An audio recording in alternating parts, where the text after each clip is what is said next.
No, fuck off.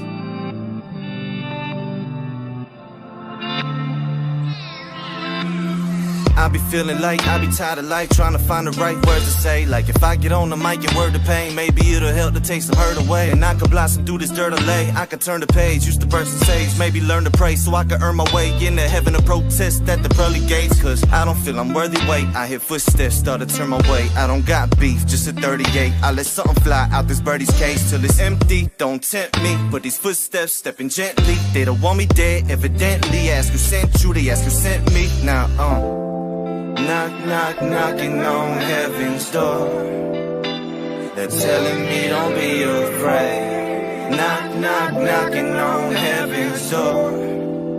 Everything's gonna be okay. I hear we going back and forth. Someone started banging on the bathroom door, asking why they hearing so much laughing for. Then a man in the mirror passed the torch, thinking that's so weird. Ain't no one here, never seen someone disappear without death. Ain't no plug for this outlet. Voices tell me I ain't bout shit. Seen a halo flicker on the pitchfork. Hard to tell who's the victor. Shit, I slit my wrist before you get yours, and I'll get mine before you slit yours. I'm big time, but they ignore my lil shine, scaring big boys. My foolish pride full of liquor. Shit, here's a 50, go ahead and get more. Knock, knock, knocking on heaven's door.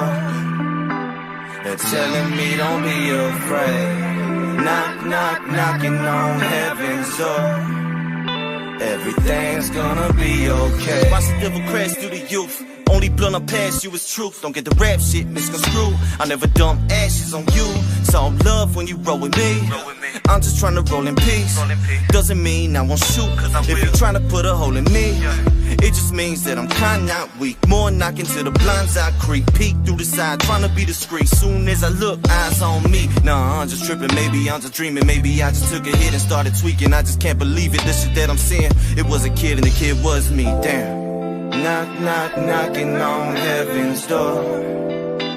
They're telling me don't be afraid. Knock, knock, knocking on heaven's door. Everything's gonna be okay. Feeling filled up with the joy, fearing that the feelings are decoy, fearing that the fearing just the inner voice. Am I just a little boy knocking at heaven's door? Did I spend my core searching for metaphors, trying to worse it right just to get ignored? Maybe they heard it right, maybe I'm for, but I feel like I might when the extension cords plugged into the mic. I feel I might. All this rage inside, this is dynamite. That's why little boy went to hide outside. Guess I scared him out. I apologize. Maybe I ain't never locked him out. He just didn't like being talked about. And since I'm a father, I got daughters now. Taught me how to treat myself when these thoughts come out. Come in, baby. Knock, knock, knocking on heaven's door. They're telling me don't be afraid. Knock, knock, knocking on heaven's door. Everything's gonna be okay.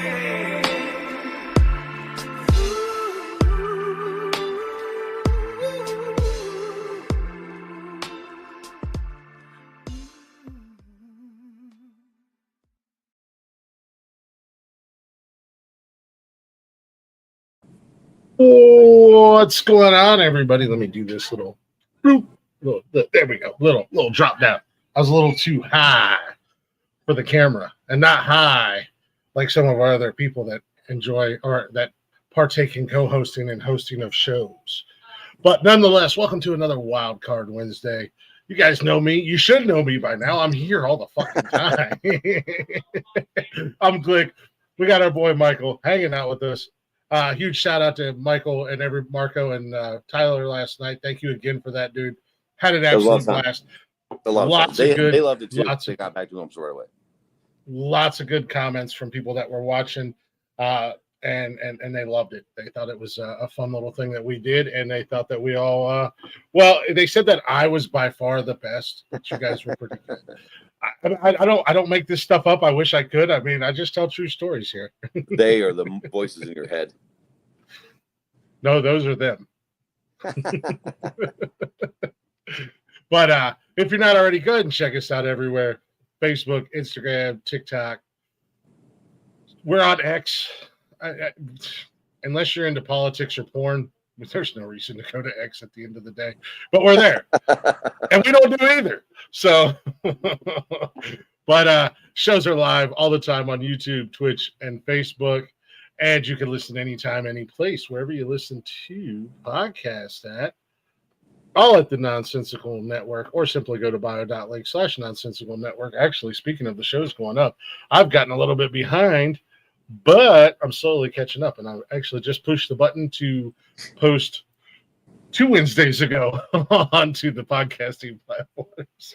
So, yes, you guys know the drill already. Where's it at? If I can get buttons to work. The hashtag Jedi in the house. I'll tell you, man, he was fucking killing it last night. Yes. Oh, Jedi's always killing it. You guys know the drill. Subscribe, follow, like, share. And don't forget, 9 out of 10 grannies approve. She's really going for it, man. She's taking a big old hit. You know what I mean? I you know what? I ain't never smoked a bong before in my life. I don't smoke weed or anything like that. And I'm no expert, but I'm pretty sure that's not how you hit a bong. I could be wrong. But no, nonetheless. Michael, how you doing tonight, man? What's going on with you, brother? If I was any better, I'd be Lazy Jedi. He lives a rough life over there. Yeah, I could tell. But you know what? You know what? He gets a lot of love over here on the Nonsensical Network. So fuck Shaman and all his Canadian assholes that pick on my boy Jedi. Don't ever listen to anything Canadians say. Their opinions don't count. Much like hookers and homeless people, they're not real.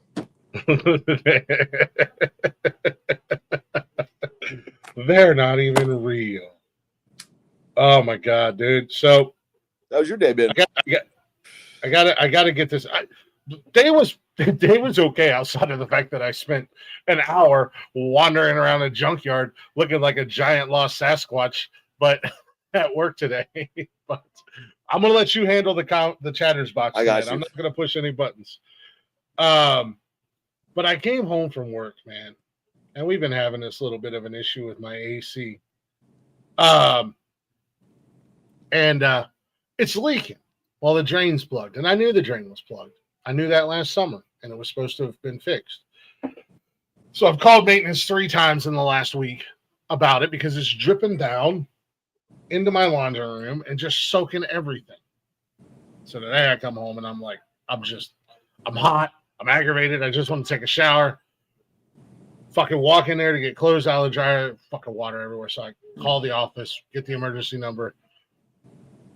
Poor maintenance guy answers the phone. I said, I'm going to apologize in advance, but I need you here in 5 fucking minutes because it's the 3rd goddamn time I've called in a week. I've got water coming down from my fucking ceiling from my goddamn AC unit.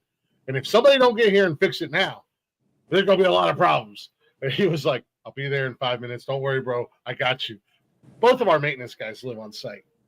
So he gets here and he's like, I'm sorry. We didn't get the messages. We got this old. Don't be sorry. Just get the job done. Yeah. I was like, look, dude, I don't care. Just fix it. I already know what the problem is. I'll tell you what the problem is. Get you a snake, get you a coat hanger, whatever you need to do, because I would have already fixed it. But I was told I'm not allowed to fix anything around here, even though I'm more qualified than either one of you. He just kind of laughed. And he was like, all right, I'm going to go grab this, and then I'll be right back. So he goes up and he fixes it. And I was like, look, man, I'm not trying to be a dick. I promise you. I was like, but you see, I got water everywhere. And he's like, no, we should have been here. That's on us. Sorry, the phone's fucked up. You know, we don't get voicemail. He's like, if you ever call and get the voicemail again, just text it. I was like, oh, I didn't realize it was a cell phone. He's like, just text it. And but he was really cool. But I was just aggravated because all I wanted to do was come. I've been out in the heat all day. I had to wander around a junkyard looking like a jackass, looking for a car that didn't fucking exist because they said there's 10 of them in the junkyard, and we found one.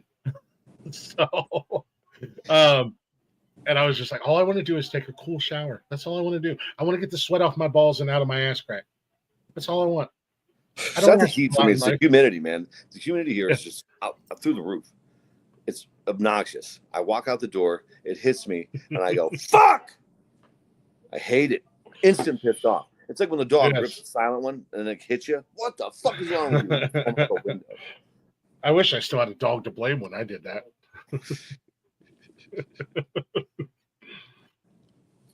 Yes, it's just a swan. It's just not comfortable. All right. So all I wanted to do is it's just like I'm yelling at my daughter. I'm like, sorry, I'm not even mad at you, but I'm frustrated at the whole situation that's going on right now. I'm not mad at you. You're just ruining my life. Yeah, right. Gotta like fix that self-esteem for him early. Yeah. Hey, it's Thunderdome around here. There ain't no soft parenting. I talk to my kids like I'm Stone Cold. Like I'm Stone Cold Steve Austin. That's how I talk to my kids. A beating, and then another beating, and then another beating, and then another beating. Misdirected reggae. You're a reggae singer? Mr. I know what it says. I know what it means. Well, I have a reason to be frustrated with both of my daughters. And that was just compiled on to why I was already frustrated. So it was just like Glick smash. Yeah. I'm the same way, man. The heat just makes me hateful. Downright hateful. Blaze. I know, Blaze. I'm bitching about the heat. Yeah, man, it's just the humidity, man. You can't escape it. The only way to get away from humidity is air conditioning. That's what I like about dry climates. It could be 110 degrees. You find shade, it drops 20, 30 degrees. Without the sun beating on you, it's not bad. Dry heat is real. I've lived it. I wanted to live in it. Shit happened and things changed for me, and I just not able to do it right now. That was the great thing about living down in Charleston, living on the coast, man, because yeah, it gets hot down there. I mean, it gets hot as fuck in the summertime. And it can be a little muggy, but I'm on the coast. I got that breeze coming off the ocean. Right. You know, and it feels amazing. Plus, you're mid country that way, like right in that central belt where it's not really, really bad. Farther south. Yeah, I mean, I was like 10 minutes from the coastline. Now, I went down to Florida in May, and fuck y'all in Florida. I don't know how y'all live down there. Florida, it was May. Sucks. Yeah, it was. I think. Yeah, was it May? I went down there. It was May, and it was 150. It was 100 degrees at night. That's all that humidity. It's the humidity, man. It ups that heat index, makes you miserable, makes everybody hateful. That's what it is, man. All that heat and humidity in Florida makes Florida people fucking nuts. Tarantula do be drinking a lot. She put them away. To each their own. I'm not judging. I was there too. I had to. It's funny. Get done with all my DUI shit. And I'm like, I don't really want to drink. I have 2 on my record. After my second one, I decided I'm done. I quit drinking for like 4 years. Completely quit drinking. Oh, I'm not gonna quit drinking. I just I did that now. Completely. Yeah. I'll never do that. I'll just do my drinking on the weekends. Plus I can't stay up all night anymore because I gotta be an adult, and that's some fucking bullshit. Adulting is bullshit. So you guys like, share, and subscribe, and get us all of our followers and everything we need so we can monetize on YouTube, so I can quit my job. And I want to throw out some props to Jedi, Blaze, and Tarantula from last night's comment section. You guys were killing it. Very interactive. Made a lot of fun for me and my friends to be here. Thank you for that. Making everybody feel welcome. You're an awesome audience, and we love you. Yeah, what he said. Actually, go fuck yourselves. No, I'm just kidding. Goddamn right you were chatting. Moderation is for amateur. Some people need moderation. We've talked about some of the people that stroll into your place of business there, Blaze. Some of them need some moderation. I see some people walking around downtown on the east side of town that could use a little bit of moderation in their lives. So I drink once in a while because I don't drink socially. If I'm going to drink, it's to get fucking fucked up. Oh, yeah. What's the point? And just getting a little bit.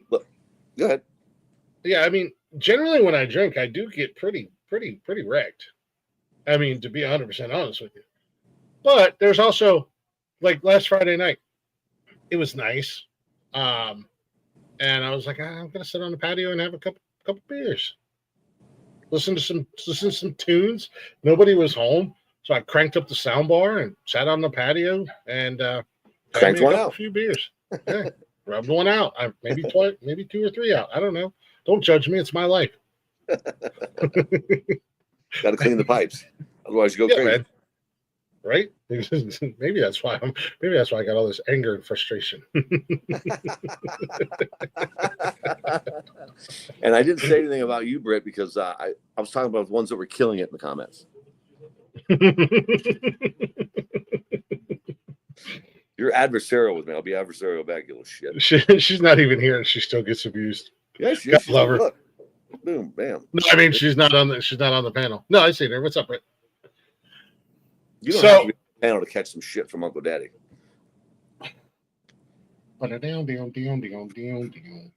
Roll Tide. Look, no, it's Uncle Daddy because I'll hold you close and I'll make you feel safe. And you might have to explain to your kids why I'm wearing your robe in the morning. Yeah, it's weird. That sounds like a fantastic evening. I'm just saying. Hey, I'm a fun motherfucker, whether you want to admit it or not. Ain't no party like an Uncle Daddy party. That's what I've been told.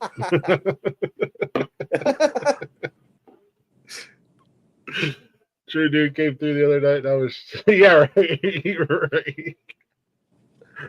Oh my God, some of the stories, and I believe it, man. I believe it 100%. Working in a liquor store or something like that, man. I remember those days. I used to be like that, man. I really did, and I don't want to be like that anymore. Just twitching and fiending for that next step, man. Oh, that next stiff man. What? Next stiff man. We all have our addictions. Jonesing for it, fiending. The fiending for the dick. We all have our addictions, okay? Don't judge me. Yeah, never. The no judgment zone centers on me. It goes out 10 meters in every direction. We listen and we don't judge. That's right. Hey, I destroy me my way. You destroy you your way. As long as you're not hurting other people, do what you want. That's what life should be. 100. Unless it's poops and peas in the bedroom. You're a monster. First time I come to your house, I'm just going to walk in the bedroom, take a big old shit on the floor, take a piss in the corner, and walk out. That's kind of funny you said that. I had a bit like post-COVID about how I was going to try to make some extra money in the during the COVID times, but I decided not to because I was afraid it happens on my shit on the floor. The poops on the floor, whatever, that's what it is. I'm just talking about people like smearing it on each other. Germans are weird, man. So are Japanese folks. Glick gets sick without them.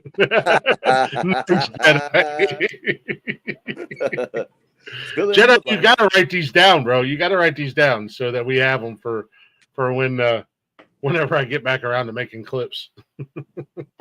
Dude, one of these days we're gonna steal one of his hashtags and make a shirt out of it. Think I won't. Well, it's on the interwebs. It's not intellectual property. And I'll take full credit for it. I came up with this hashtag. Jedi, never heard of that. Him. I do not doubt. Never heard of them. Don't know who Jedi. What? Lazy who? I don't even like Star Trek. I don't like lazy people or Star Trek. No, I hate to hear that because I'm as lazy as they come, brother. I don't like to work. On a great day, I have 600 steps or less. Fucking for real. Damn. My favorite thing is sitting on. My favorite thing is sitting on ass. I'd like to have it. Never mind. So what the fuck are we gonna do on this Wildcard Wednesday? You got anything in mind? I don't know, man. You threw out an idea that I'm kind of digging. It's something I've wanted to scat porn hour on Wildcard Wednesday. Now that you mentioned it, I do have some clips for you, Michael. Oh, yuck. I hate that the one thing's called a Cleveland Steamer. My beloved Ohio is getting connected with that crap. Well, Cleveland Steamer. Crap. Yeah, Dirty Sanchez. Hot Carl. Carl. What a nice guy. Carl with a K. He's a dirty German. Oh, wait, I'm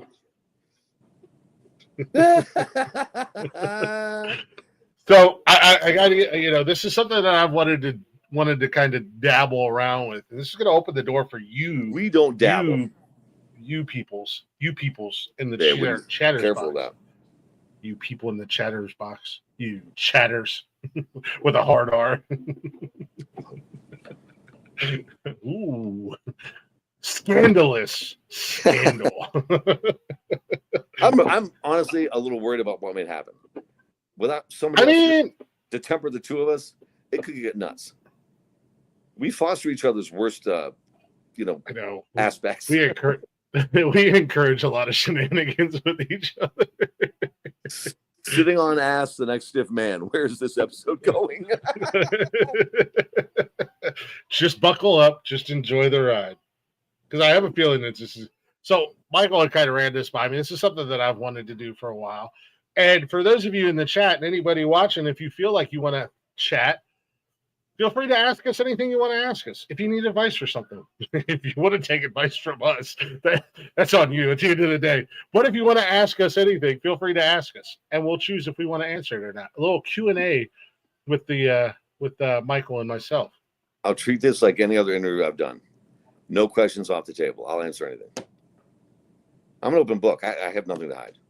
I feel like I've shared my entire life on this network. That if anybody's watched for a while, they know everything about me.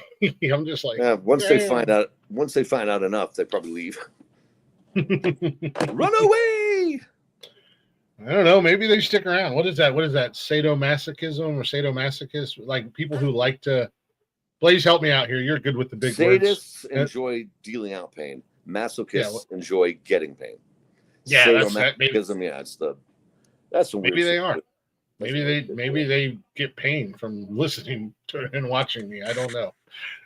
So you and I are coming online for the first time together alone, and they're dropping charges against Diddy. It's a distraction. Are they really dropping charges against Diddy? Unless MK's full of shit. And I learned from Blaze today, fuck Cuomo, whatever that means. But fuck Cuomo. Oh, I see. The drop charges. I thought they meant like dumping charges on him. No, they're letting him go. No way. Somebody got paid a lot of money. He's a billionaire. Dude, that's like Bigger and McCracken said. Finally, I got enough money. I can buy my way out of anything. I'm above the law. Man, I need that kind of money. You know the shit I would do. That's fuck you money. I'll do whatever I want. Yeah. I'm so lame. I would just do dumb shit. I can't even think of anything that I would do, but I'm sure he's going to get off MK. Good call.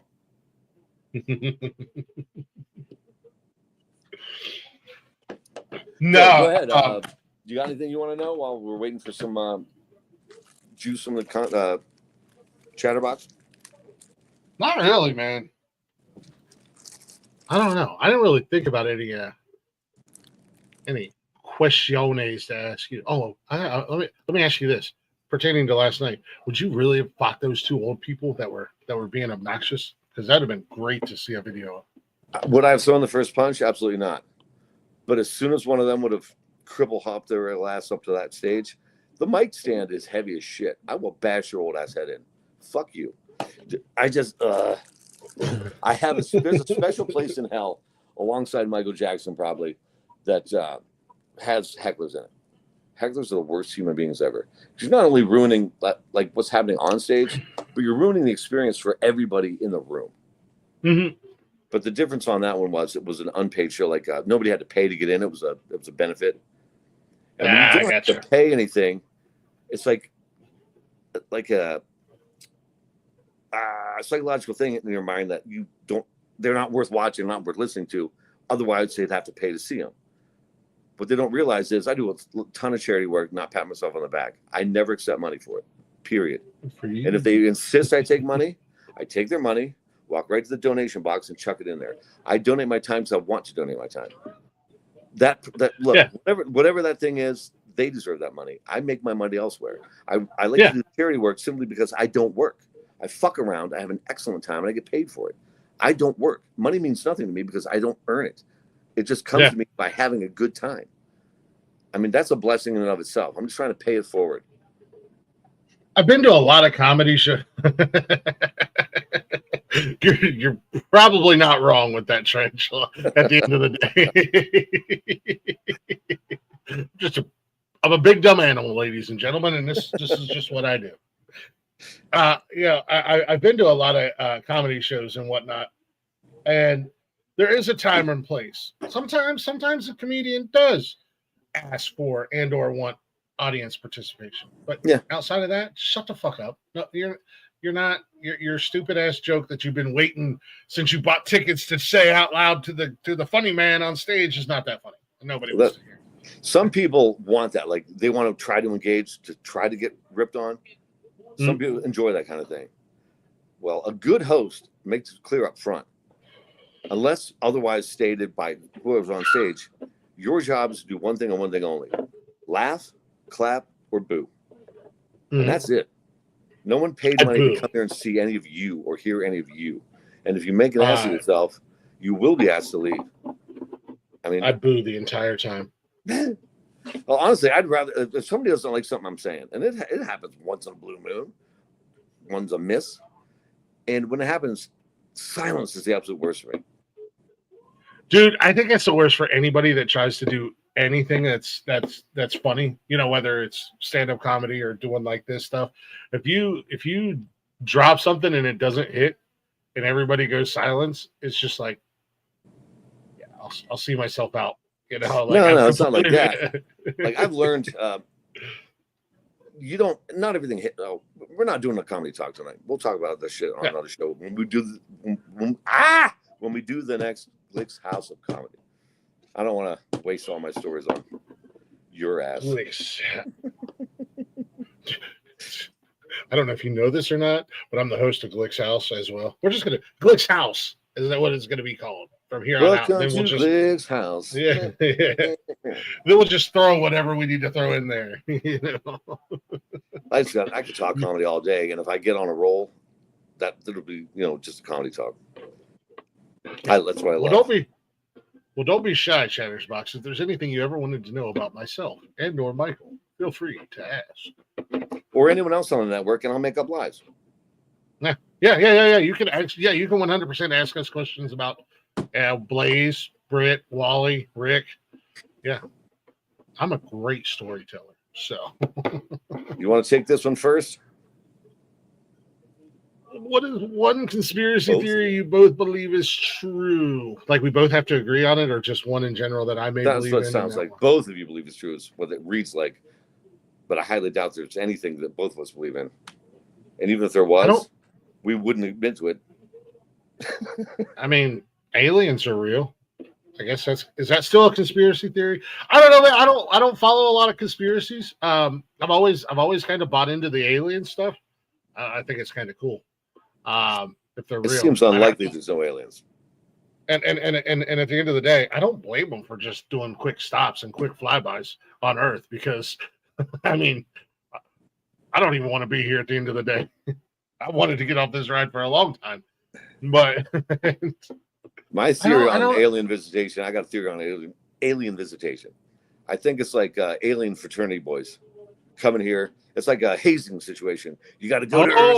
You got to go to Earth. You got to probe a hillbilly and then come back with his underwear or something like that.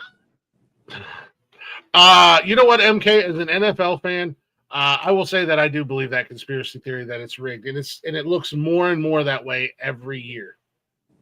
Got a question? Why isn't anyone else on the panel? Other people have real lives. Glick and I don't do shit. I go to work and come home.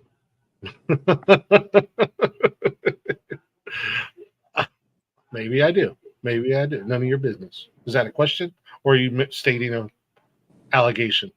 Glick's amusement park, right? Separate. We don't have to believe it.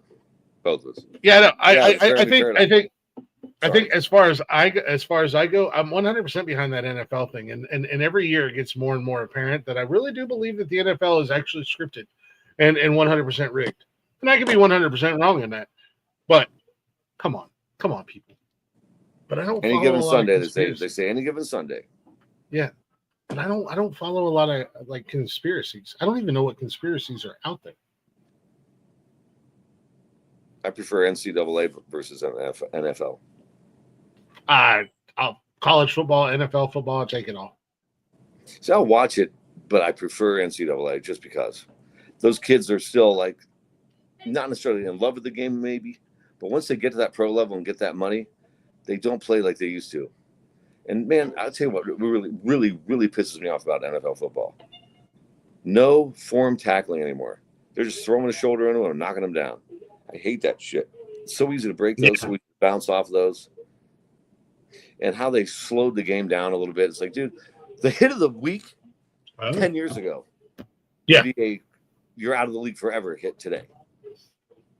100%. I had to Galactic 7. I wanted to look up that and Blaze, I apologize if I say it wrong, that Fermi paradox.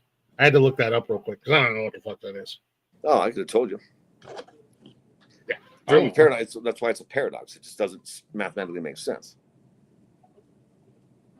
Jedi, if you don't stop putting that conspiracy out there about my dyed beer. And inquiring minds want to know. It is it's 100% natural. It's called lighting, y'all. It's called lighting. Jedi's like that Mr. camera McGee angles. from the Hulk show. He just wants to know the truth. Yeah. It's lighting and angles, my friends. I'm an expert. I can't show you guys all my flaws. I mean, you can see my ridiculous tan line from where I wear a hat all the time. But outside of that, you don't get to see all my flaws and imperfections. They're all sports. I don't. Tennis, swimming, and volleyball. Yeah, I don't really. I mean, I don't know. I'm not going to shit on golfers because I can't do what they do. But I also know a lot of guys that golf that like me going fishing. If I say I'm going fishing, that just means I'm going to go sit on the water and get hammered. And I know a lot of guys when they say they're going golfing, they're just going to go whack some balls and drink. We used to play beer a hole. Beer a hole. 18 holes on the golf course, beer a hole. Why would you only drink one beer a hole? Well, because I'm playing golf. Oh, I've only gone golfing one time, and I made it to like the fourth hole, and I was like, "Fuck this, I'm drinking." And then I proceeded to play the next 14 holes with a 5-iron. I'm going to disagree with Tarantula. She says they are not sports. Not now. They are not sports because they're hobbies. Here's where I disagree with that. Hobbies don't have leagues.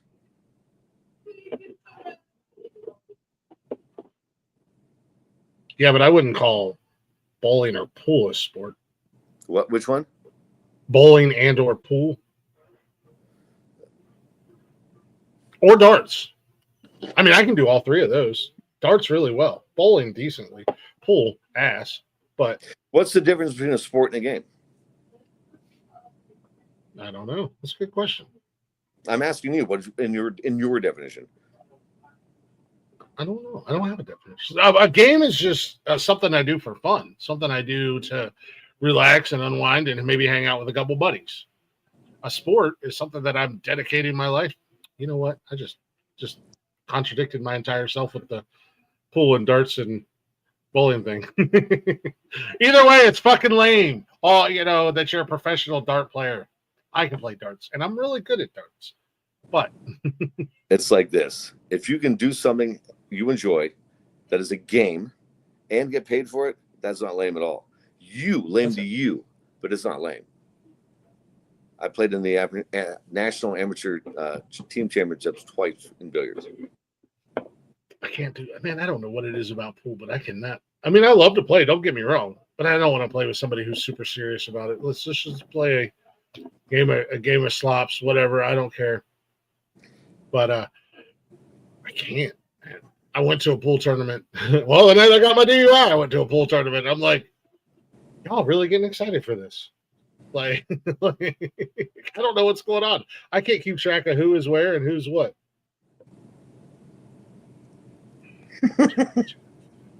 Hobbies to stay busy, so I make dumb decisions. So I don't have to be busy to make dumb decisions or to not. Almost everything I do leads to a dumb choice. Basically. Describe good. What's good? Are you in league? Do you have a handicap? How often do you run a rack? Do you count slop? Or do you actually call your shot? What's good to you? I don't know any of that. I love pool. I've been in leagues for like 23 years now. Dang on. Well, not consecutively though. I had to step out about 4.5 years. I walked away from it. It wasn't fun anymore. I was doing it way too much. It felt like a job almost. Yeah. Win 90% Winning doesn't of the make you good. Who are your competition? You haven't played me. What if I smoke your ass? What if she smokes your ass? Okay, I know a guy. I'm not saying they're not. I'm not saying they're the same thing. Apples and oranges, maybe, but I know a comedian who's been doing mics for 12, 14 years, and he can't make anybody laugh in a 5-minute set. Just because you've been doing something a long time doesn't make you good at it. I've been talking my whole life. I still can't get the words out. Words are hard. So it can be. I'm not the best worder. I'm trying to get better at my wording, though. I can't read, I can't write, I can't math was good either. I went to Kent State. I've been asked why I don't speak any other language. I said I've been destroying the English language for the last 43 years. I don't need to destroy another language. I don't speak that spaghetti talk. Yeah. I love Wordle. I crush that shit every day. Got, I think 2 failures in 900 and some attempts. I don't get that game. I don't understand that game. They just give you a blank slate and then you have to guess what the words are. You get 6 guesses to figure out the 5-letter word. Did they give you hints or anything like that? Hell no. The hints are in the letters. Like, okay, if they're all gray, that means none of the letters you chose are in the word. Pick 5 new letters. If they're yellow, they're in the word, but in the wrong spot. If they're green, you got it locked in. It's in the right place. Brittany bringing us to Yoda. Hard are words. Just Brittany just making up her own rules. Weirdest advice I've ever gotten while doing comedy. Well, what's weird is people that have never been on stage will come and tell me how I can do better and what I should do. And I always say the same thing. Thanks for the tip, kid show business. Why don't you take those tips and get on stage yourself and show me how it's done? Oh, I couldn't do that. That's kind of my point. You can't do what I do. Don't tell me how to do what I do. Step the fuck off. I knew who you were asking. I'll tell you the best advice in life I ever got. The wise sage, Pete Solito. Pete Solito. Rest in peace, buddy. Very wise sage. I was leaving one day and he said, "Hey, Mike, don't quit sinning." And I've been following that advice ever since. Never heard of that game. What the hell was the game? Oh, Wordle. Yeah. The New York Times app. You can play once a day, every day for free. The topic is ask us anything. We will answer your questions. You want some, or keep sinning. I guess that would be a more succinct way to put it. But yeah, been doing it ever since. Don't be shy. We're not scared. Right. So anyway, what we're doing tonight is you guys can ask us anything. You can ask us for advice, ask us any question, and Glick's going to pick and choose because he's a pussy. Because it's my world and you bitches are just living in it. Whose world is it? It's my world. It's Glick's world. I thought it was Brittany's world. No, it's Brittany's bitch. But it's Glick's world. Hurts, and I'm don't do it. Bitches. Well, what about the masochists, though, Tarantula? What about the masochists? They like the pain. Pain is for the weak. And how about this? Okay, when you lose at something, sometimes it hurts. Does that mean you quit doing it?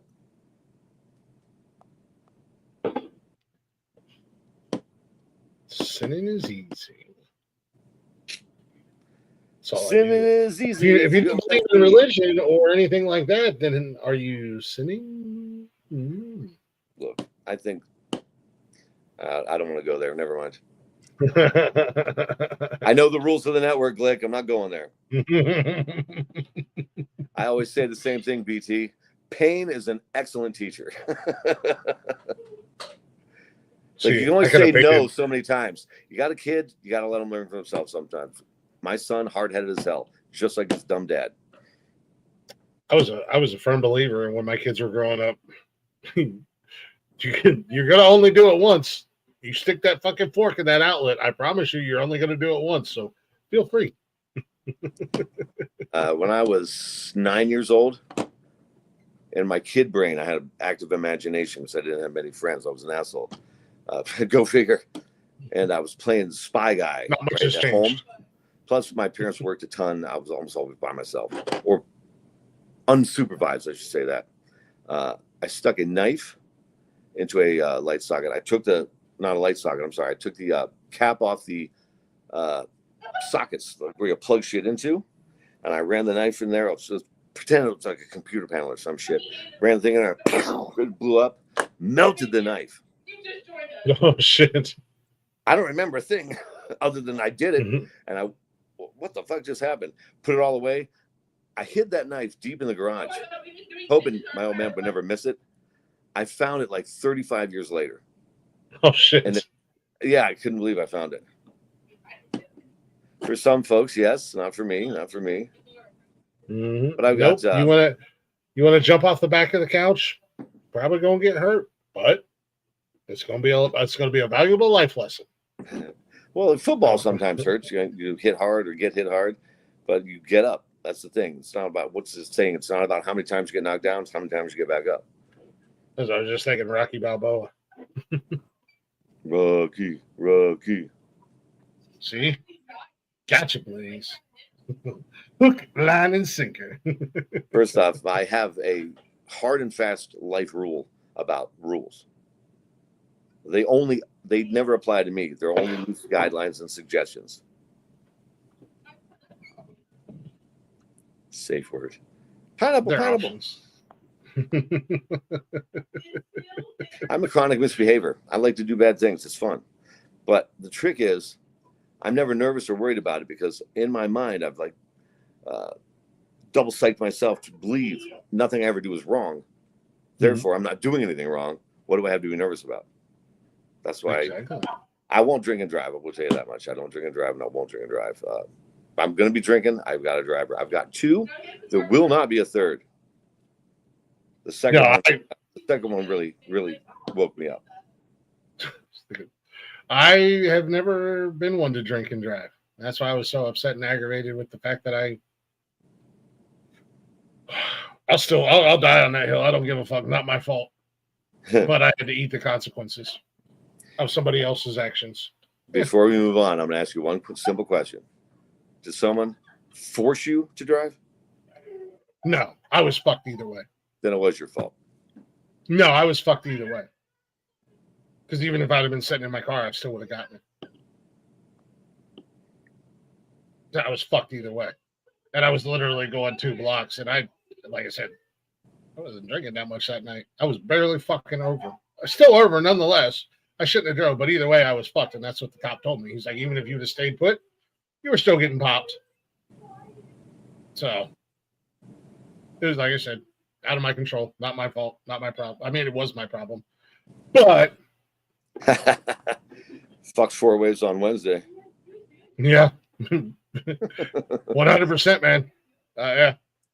I was eating that one no matter what. Because other people don't know how to behave. I'll tell you this much. It's not a regret. It is what it is. I'm still here. I never hurt anybody drinking or driving. But I'm telling you, no exaggeration. Easily 1,000 or more times. I only got twice. I mean, multiple times. Can't count them on hands and toes. I had no idea when I woke up how I got home. So I called one of the guys I was out with last night to say, hey, man, whoever brought my car home for me, thanks. You took the car. I mean, it was you. You drove it home. Get the fuck out of here. Not remembering getting home and you drove there, bad. One time, multiple times like me, I'm telling you right now, I was a hardcore alcoholic. Was. They say you're always an alcoholic or whatever, but that's not accurate. Mind over matter. If you're strong enough, you can do it. I've talked about that before on Men Caring for Men. I was too. I was a raging alcoholic, and I put it into kind of the simplest of terms. That being, I lost control of my drinking. and I let those quote unquote demons or that monster take over, and I had to regain control. That's why I never quit drinking. I just got control back. Have fun, but not too much fun. That's the trick. Yeah, but I've never been one to drink and drive. When I was going through my very rough time, and I was a raging alcoholic, the small town that my family is from and whatnot, I would call the police department because we either grew up with the guys that were cops or they grew up with my family, and they would come pick me up and take me to McDonald's so I could get something to eat because I wouldn't drink and drive. Well, and they're like, we would much rather. How old are you? They're like I was in my early How old are 20s. you now? Oh, I'm 43. Okay, I guess finish your story. I got something to say about that. But yeah, they would tell me we would much rather you call us and us run you 3 minutes up the road to McDonald's so you get something to eat than you get your stupid ass in that fucking car. And I'm like, I'm not getting in that fucking car. I can barely walk. You know, like, the fuck. That's why I'm calling you guys. I got a personal chauffeur. Well, I'm old enough. I'm in my 50s. I'll put it that way. Yeah. When I was in high school, if you got caught drinking and driving, if you weren't too fucked up, they'd let you drive home. I mean, DUIs weren't a big thing like they are now. I can count the times because we were really good at not getting caught. But I mean, me and my buddies got pulled over and should have got DUIs many, many times in high school. But we were football players, baseball players. I mean, small town sports. Nobody wants to ruin the team. What I create, it wouldn't be a secret. It would be a cult. A non-religious cult. I've already said I want to create a cult. I'm already working on creating a cult. What are you talking about? A cult of kindness and caring. And many sex. I'd be a fantastic cult leader. I just know it. I do think I would be a good cult leader, for real. I could see that. I could honestly see you leading a cult. I'm tough but fair. I believe in hard, fast rules when I'm in charge, but none of them apply to me. Mm-hmm. Just like Jesus. I mean, oh shit. I mean, Francisco. Jesus. My gardener? You know him?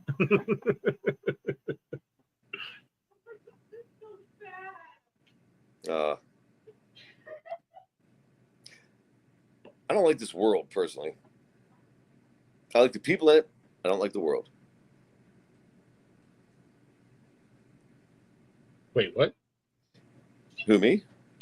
You like the... what did I say? Yeah, what did you... You like the people, but not the world? Is that what... Yeah, I like people, but I don't like the world. Oh, I hate everything. No, you don't. You're a liar. No. I'm glad she said that, Tarantula. One of my big philosophies of life, again, life is nothing but choices. You make choices, you either live with the consequences or you cry about it. I will never say I'm not responsible for anything bad that's happened to me. Unless it was a total freak thing, like a plane falling out of the sky. You can't control that. But I mean, both my DUIs, I earned them. I blew over 0.2 both times. But my wake up was my second one. I blacked out and fell asleep in my car. For many, many years, I blamed it on the fact that I had a broken radio. If I had radio playing, I wouldn't have fell asleep. But I'm telling you right now, I blew a 0.29. Yeah, another 3 or 4 hundredths of a percent or whatever it is. And I would have been close to brain dead walking. Yeah, man. It took me a period of years to remember the very little bit I remember about that accident. But I hit probably a half a dozen parked cars and then ended in a steel utility pole. I'm lucky to be walking. My fucking dashboard on my legs and shit. Damn. I refused to let them take me to the hospital. And I got knee problems to this day. I can run, I can walk, but only short periods. Since I was, I think, 32, I've been told I need knee replacements. Yeah, I've always been big on not drinking and driving and whatnot. Even like in high school, like you said, and we were from a small town. If you played football, we were going into the bars in our local town at 16, 17. We could do whatever we wanted.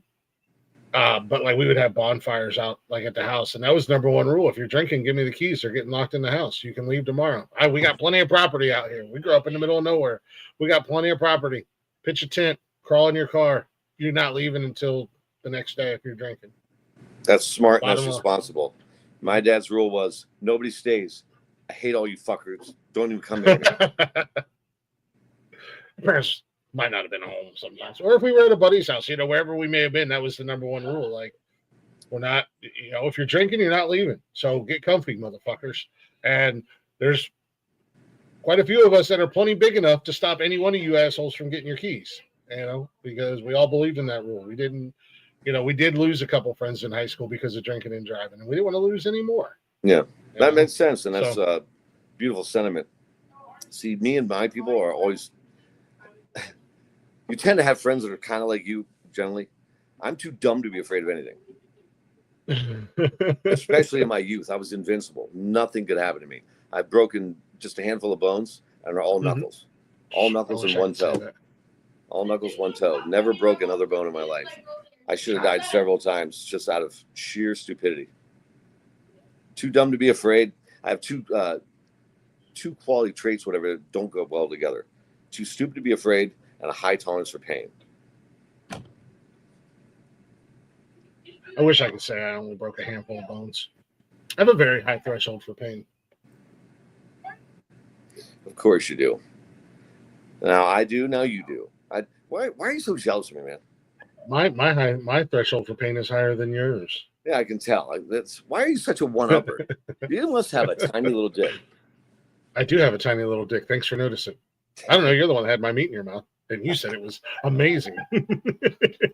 Now, these days, I'm talking about my youth. These days, Tarantula, everyone who's listening, I refuse to drink and drive. And if one of my people is about to, I'll do everything I can and get those keys and get them home. Like Sue and I do that, again, much to her chagrin. She doesn't like to do that shit, but I'll have her follow me. I'll drive the person's car or whatever. So, again, if I'm out and I'm drinking, I won't drive. But I'll pick somebody up that will be able to drive for those other people. Like people on another pool team, a rival pool team, were way, way, way drunk. Way, way, way drunk. And yeah, I knew him from school, and I talked him out of going to driving. We took him instead. I've done that. I've taken to avoid. I'm sorry. Go ahead. Yep, I've taken complete. It just happened just a few months ago. Complete stranger took him home. They could barely walk, and I'm like, bro, you cannot drive. Like, he's like, oh, yeah, I'm just 2 minutes down the road. I'm like, all right, well, I'm 5 minutes down the road, so I'm not gonna murder you. I promise you. Did the same thing at my home bar, where my local show spots, the Underground Lounge, the beautiful Underground Lounge, and also beautiful downtown Warren, Ohio. Great spot. If you're ever in Warren, Ohio, Underground Lounge, downtown square, underneath the hotel. Odds are you'll catch me there. I'm there a lot. And it's under a hotel, even better. Just get a room. Get shit out and stay there, exactly. But the rooms are expensive. Man. And it's is it a nice hotel or? It used to be the Park Inn. Now it's at Best Western. And the people that own it are not the cleanest. Okay. I've stayed in it a few times. 2 New Year's Eves in a row. It's my tradition. My New Year's Eve tradition is a New Year's Eve comedy show followed by DJ. Mm-hmm. So I've done it at that hotel 2 years, but not consecutive. I did it this past year, 2 years before that. Last year I was at Cracker Jack's, another local spot I used to do a lot of shows at. And yeah, we get all fucked up. But I stayed there those 2 times, and that's it. Just because I didn't want to have to drive, and it's a hotel. Ends up being an after party. It's a good time, and hot tub room and shit like that. And they're expensive. For what you get, it's an expensive place. And the whole place has a funky smell, except for the bar part, like the bar and lounge, because my boy Brandon kills it as a cook. Kills it. Oh, yeah. In fact, I'm having my wedding rehearsal dinner there. I'm giving him food items and allowing him complete freedom in making the menu. Hell yeah. I've known the dude for a long time. We're long-time partners. So, great peoples. Tarantula, what kind of shit? Are you a fucking MMA fighter? She's broken several ribs, toes, tailbone, knuckles, ankle, nose, fingers, not counting fractured shin, shoulder, or collarbone. Nuts. She's either a motocross rider or something. Oh, man, that's a tough question. I would go so many places. So many places. I would want to see, oh, boy. Oh, boy. Just accident prone. Must be. Glick, you take this one first. I got to think on that one. If time travel was real, where would you go and why? Ooh, I didn't mean to take that. I was trying to unmute my mic, and I'm just over here pushing all the fucking buttons except unmute. Oh, sorry, Austin came back here. I don't even know what the situation is. Her new boyfriend, whatever, John Whitetail, texted her. He's at FFA camp. But anyways, if time travel was real, I call him John Whitetail because he's an indigenous person. But if time travel was real, when and where? That's easy. That's easy. I'm going back to the late 1800s. I'm going to the Wild West, man. I want to be a gunslinger. I want to be like Doc Holliday, bro. I want to be Wyatt Earp. I want to be a law dog. Like, yeah, man. I'm going back to the Wild West. That's a big mistake. No, it's not. Tell me what you like about being with a woman. Tell me what you like about being with a woman. What makes you think I like being with a woman? Are you just assuming? Look, I realize that everybody's gross back then because I'm going to be just as gross as they are because it's just the time. But I don't know. I want to go back to like the Wild West time. That or you have a BO fetish. Just go to fish shows. Just go to fish shows. It smells like the Wild West. I didn't say anything about going to the Wild West to bang women. I just said I wanted to go back to that time. I want to be a law dog, man. I want to be at Tombstone. I want to be, I want to ride with Wyatt Earp when he goes and kills all the cowboys and stuff. Like, yeah, man. I think that'd be cool. We're getting married to a cop. I think I would want to go. I think I would want to go back to like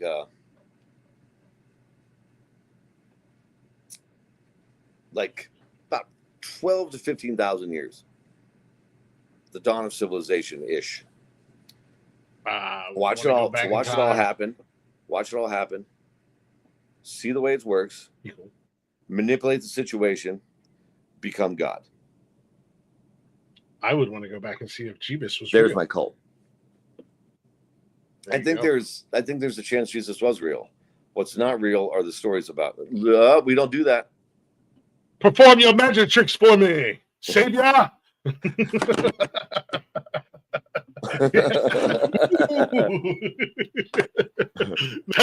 No, that or I'd want to, that or for, and I know it's kind of the plot line of Back to the Future, but for selfish reasons and greed, I would 100% go back about 40 years-ish or so, and then just start betting on sports and dropping like stock in Pepsi, Microsoft, Apple, like just so I can come back to my present and just be the richest man on the planet. And you heard about the Microsoft secretaries, right?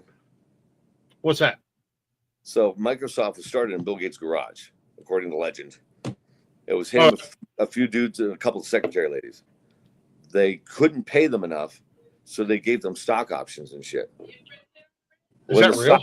When the company went public, every one of those secretaries was a millionaire instantly. Wow, instantly. That's cool. If that's a real thing that happened, and again, this is the first time I'm hearing of it. That's a cool move. Well, again, it was betting on themselves. Those ladies were betting that this little dorky guy is going to make this work, because they're basically not working for free, mind you, but starting up a business and having like capital to pay employees and shit is not an easy task. It takes money to make money. And I tell you, man, what a gamble. It's like me going to that thing I was telling you about in Savannah. I didn't have the money. I legit did not have the money to my name to get there and back without doing some questionable shit. Shady and, shit. I bet on me, Sketchy shit. and I bet on me, and it was a good bet. Hey man, Believe in I feel yourself you or on that. don't do it. If you're doing something, do it with your whole heart. If you don't believe in it or yourself, why are you doing it? Do something different. Yeah. I feel that. I feel like I'm doing that. See, they're doing it again. The goddamn chat Just stops listening to us and starts talking to each other more. Motherfuckers, we're the show. hit us with the hard-hitting questions, you sons of bitches. Stop giving us these. Jedi is just such a champ. But yeah, I'd want to go back to like the dawn of civilization and like be Jesus, I guess, because I'll put down like the best way to live for everybody. No greed, this, that, and the other thing, but that's mankind. We are animals. Yeah. We're not. We pretend we're civilized, but we're not. We're animals. The complete opposite. I'm going back to get myself filthy fucking rich and become the richest, most powerful man in the planet. Like, just so I can sit in my tower and look down upon all you peasants. More money, more problems, boy. Nah, because because I'm just chilling. Got my little circle around me. I'm just chilling. You know what's going to happen to you if you go back to the Wild West? You're going to get the fucking pox and die.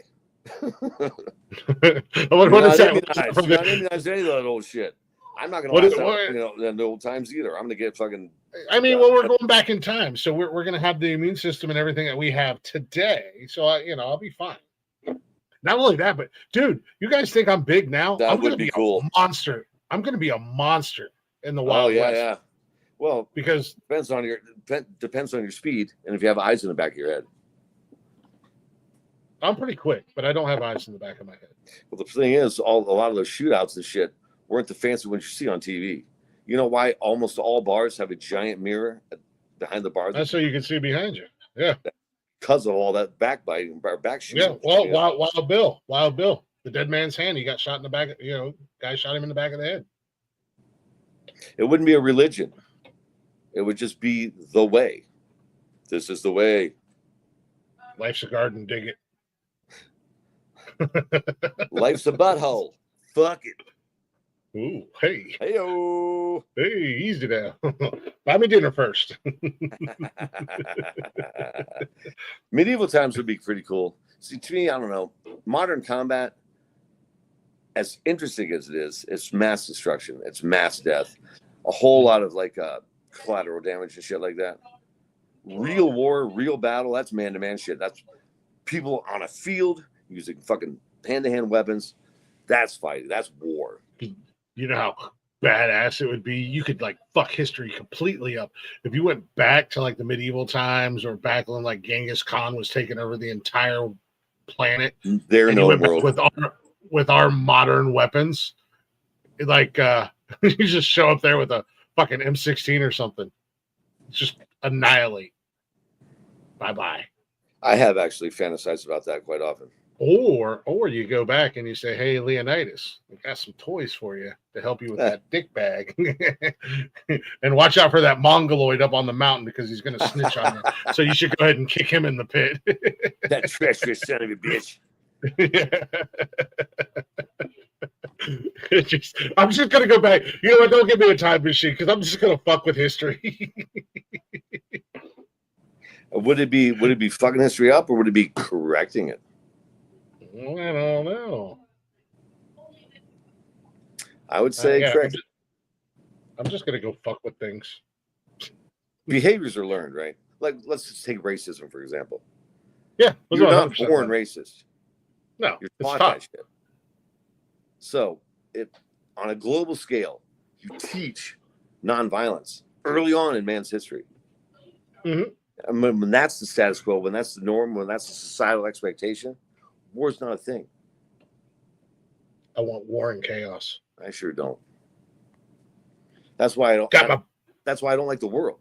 The world's a violent, awful, terrible place. Going back in time like Ash with my boomstick. That's what I was going to say too. If I end up going back to the Middle Ages, I would end up like Ash. Listen up, you primitive screwheads. Boom!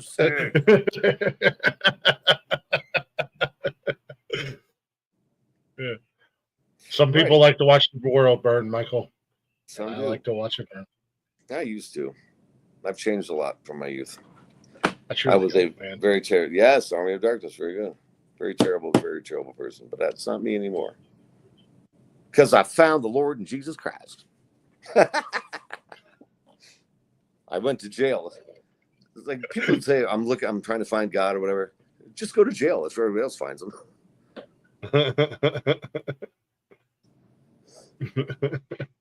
Or you get a law degree. Blaze is like, fuck, I hate that I'm not in there with this bullshit right now. They're finally having I'm a tinkerer. I'm a tinkerer. I think I would want to go tinker around with history. Fuck around with shit. I'm definitely signing the Declaration of Independence. I'm definitely signing that bitch. So that's another paradox point, right? According to time theory and shit. Let's say you do something altruistic. You go back and you kill Hitler, and it changes history because it doesn't happen. So divergent timelines, right? Our timeline was this MCU multiverse now, right? So you go back and kill Hitler. As Rhodey said, Hitler, but then you don't get to live. Yeah. Because more people survive. More people survive. The route that led to your parents' meeting is now fucked up. Or Genghis Khan, right? Genghis Khan, the Mongol great, the largest contiguous empire in history and all of mankind. He killed about 25% of the world's population at its time, roughly. He killed so many fucking people. This is true. You could look this up in the glacial records or whatever, and levels of shit, right? It's science. Look it up. I'm not a science guy. I'm not a sciencer. But Genghis Khan killed so many fucking people that their environmental impact actually lowered output of like all the fires and shit from people. He killed so many people. There was less fires, less carbon in the atmosphere, and it led to a general cooling of 2 degrees from one motherfucker's decision to rape the world. Isn't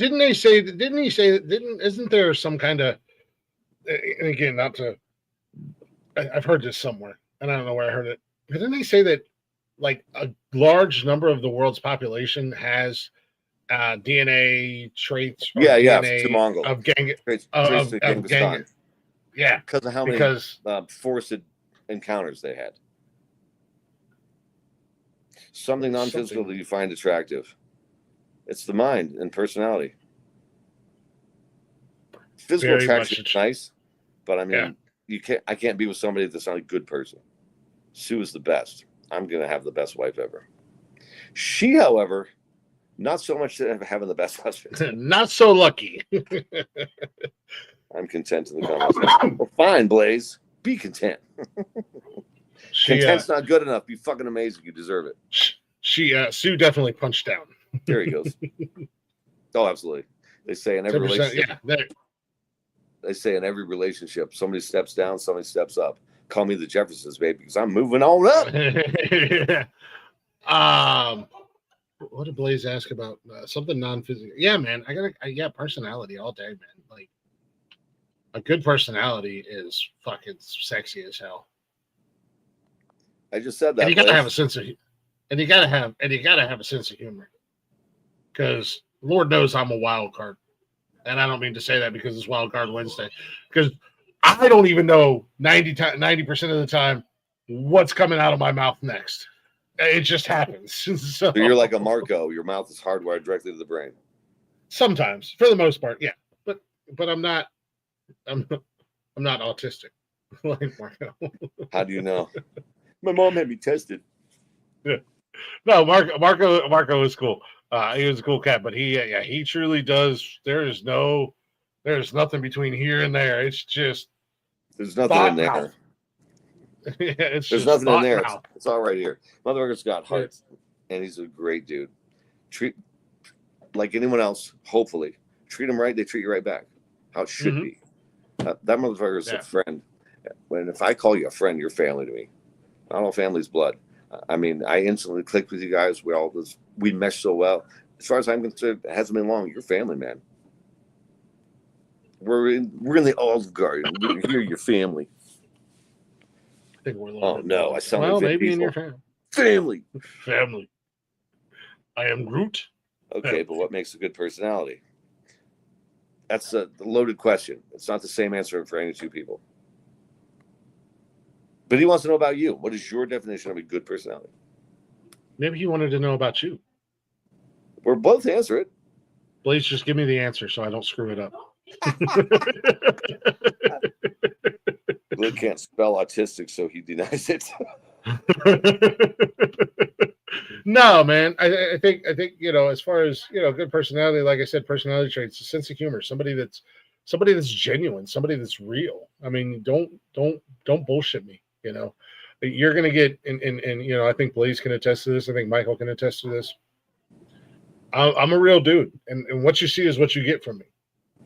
So just be real, be genuine. Girl thing.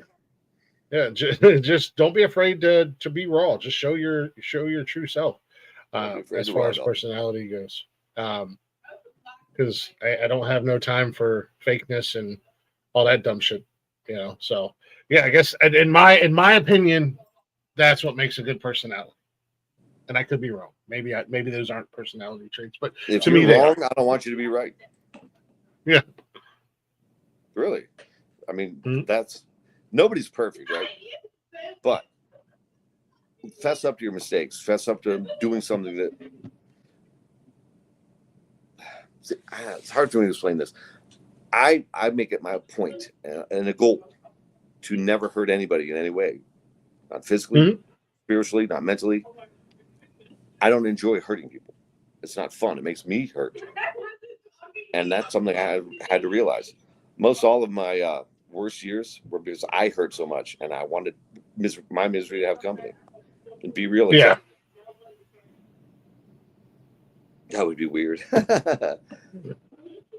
But I mean, pretty much the same. I mean, for me, it all starts with trust. No trust, no relationship. And that's physical, non-physical, sexual, non-sexual, friendship, love. It doesn't matter.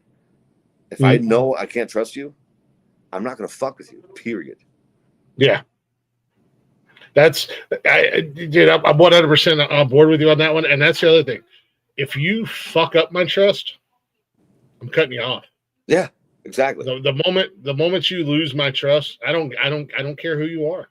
I truly don't care who you are. The moment you lose my trust or you do something where I have to question it, I'm done. I'm done with you. I'm checking out. Another personality trait I know I can't live with is a busybody, like a fucking gossip. Drama. I can't stand people that want to talk about other people all the time. It bugs the hell out of me. I don't do that. But when my mom, for instance, hey, have you heard about cousin so-and-so? What happened? Are they okay? Oh, they're fine. And start giving me gossip. Stop right there. I want to hear this. If that person wanted me to hear it, they'd tell me themselves. And I know certain people, because I just avoid them like the plague. Yeah, there's that, or like I said, the drama. The people that and I say small town mentality because you see this a lot in the small towns. People never leave, and they keep that high school mentality, and they have the same fucking drama with people for 30 goddamn years. Like that is an instant fucking turnoff. I don't want to deal with drama. I don't like drama. And if you're a grown ass adult, like I'm in my 40s, if you're in your 40s like me and you still got fucking drama with people in your small, like that's such a fucking turnoff. I'm sorry. I don't know. I'm already starting the checking out process. That's people that haven't grown as humans. They peaked in high school and they stayed there. They never moved on because that's their best them in their opinion. And in my opinion, if you stop learning, you stop living. I evolve as a person daily, sometimes in the minute, because I have so many personalities. But you can't be the same person now that you were in high school, or you fucked your life up. I learn every day. Every day I talk to Blaze, I learn something new. And I know Blaze, I'm sorry if I drive you crazy. Blaze is a wise sage. I'm sorry if I drive you crazy because I will. I'll be like, dude, I have no idea what you're talking about, but I definitely want to hear it. Yeah, I want to. Wale, what up, dog? Wale, what's up, buddy? I seen your message. Sorry, I got really busy. I don't know if I'll be able to be out there Saturday night. We got the show and stuff, and then I got the kids. And something occurred to me today. If you're all coming to the wedding, what's going to happen with nonsense? Go nonsense. We'll take the fucking night off, bro. I'm the boss. I'll tell you guys. Actually, you know what? If you're actually, you know what? Fuck that. I'm the boss. We're doing a show that night, so you better have your wedding done before 7:00. And if it's not, then we're gonna set up. We're gonna set up right there beside Arliss and start doing the show while you guys are doing. I'm the flower girl. I get free reign. It will be. I was gonna suggest that if you wanted to do it, go live from the wedding or from the reception. I won't care. And then there's an after reception party also at the underground. I wouldn't dream of throwing that out there. But if it's something that you were like, hey, if you guys want to do it. We could have fun with that night. I think we could have fun with it that night. But I'm not gonna be like, I'm bringing all my equipment. We're doing the fucking show because that's your guys' night, man. That's your guys' absolutely. night. You know, I don't want to throw any curveballs or steal any attention from it. And at the end of the day, I don't think Blaze and I are going to be in any position to be doing a show. Well, the thing is, just keep it at a table. Like, don't wander around the place. Keep it at a table. That's all. Some people might not want to be on the internet, but it's going to be a hoedown. A great time. Damn. Yes, Jedi. I'm getting married September 20th. Yeah, we're going to take that time off. Oh, speaking of time off, just a little reminder: the weekend of the 4th, no show on Friday and no show on Saturday. We're taking that weekend off. I'm going to be on a beach somewhere that weekend. Can you set up like a replay, a best of? Oh, God, you know how much work it would take for me to do a best of on a Saturday night? Who says you? Because I would have to. It's just we would. Let me rephrase it. Talk about later. Yeah, I was going to say that would be a lot of work for all of us. So, but we can figure something out. Or you know what, guys, just go watch the replays on Saturday night. Watch any of the replays from any of the shows because they're all in the playlist on our YouTube channel. They're there for your viewing pleasure anytime you want. And when you're watching them, like them and comment on them. That helps us in the algorithms. Tarantula's all about live at the wedding. Not the wedding. And the great Oregon will be there. Nice. I love Oregon. Beautiful, beautiful state. Thank you, Lazy. And that's exactly correct. Sue comes in once in a while and makes comments, but she's resting. Congrats. She is not allowed to be on her feet. Crack that whip. I told her the other day, she better start recovering quick. I need her to get back to waiting on me hand and foot. This is bullshit. 1st to the 9th. Nice. Then you won't be in Oregon when I'm getting married. It's September 20th. September 20th. And there is an after party, like I said, at the Underground Lounge. So anybody out there that wants to come and hang out with us, we'll all be in one place at the same time at the Underground Lounge, September 20th at about 10:30 p.m. Don't approach me unless you pay the $25 charge and bring me a beer. Because I'm a fucking celebrity and I'm a fucking VIP. So do not approach me and talk to me. That's what I was going to ask you when you were going through your thing with the maintenance dude, right? Did you pull the old, don't you know who I am? Actually, I met him at the door with my belt, and I did. Don't you know who I am? That's one of the dumbest fucking things people can do. I hate that shit. Yeah. I hate that shit. And no, I won't be taking pictures either. Please, no pictures. And if I catch you sneaking a picture, why would they want a picture with you? Oh, to make themselves look better. That's why. Because I'm a fucking rock star. You are a rock star. I like the friend we got. You're a lot of fun to banter with. You're I'm going to be the biggest celebrity at your wedding. You mean me? No. Arliss. Arliss. Without a doubt, Arliss will be the biggest celebrity at the wedding. Now we're curating the music right now, getting everything ready for the reception. Going to be a whole bunch of fucking. I'm a comedian, but thank you. I'm a podcast host. Greatest podcast host to ever do the podcasting thing. Better than Joe Rogan. Suck a dick, Joe. Keep repeating it until it becomes true. Eventually, I'm going to come across this radar. There it is. All he's going to have to do is mention the network and mention my name, and boom, we are rocking it. because everybody's going to come and be like, "What the fuck is Joe talking about?" They're going to follow us. They're going to subscribe. Who's this asshole talking shit about Joe Rogan? Yeah. And then they're going to be in here, and then they're going to be like, "Oh, he actually is really good. He is way better than Joe. He's right." Hashtag Glick inspires confidence in pictures. You know what? People get their picture taken with me. They want someone to make them look good. I'm the dumb, ugly fat friend. That's what I do, man. I give back. I give back to the community. Florence, Italy.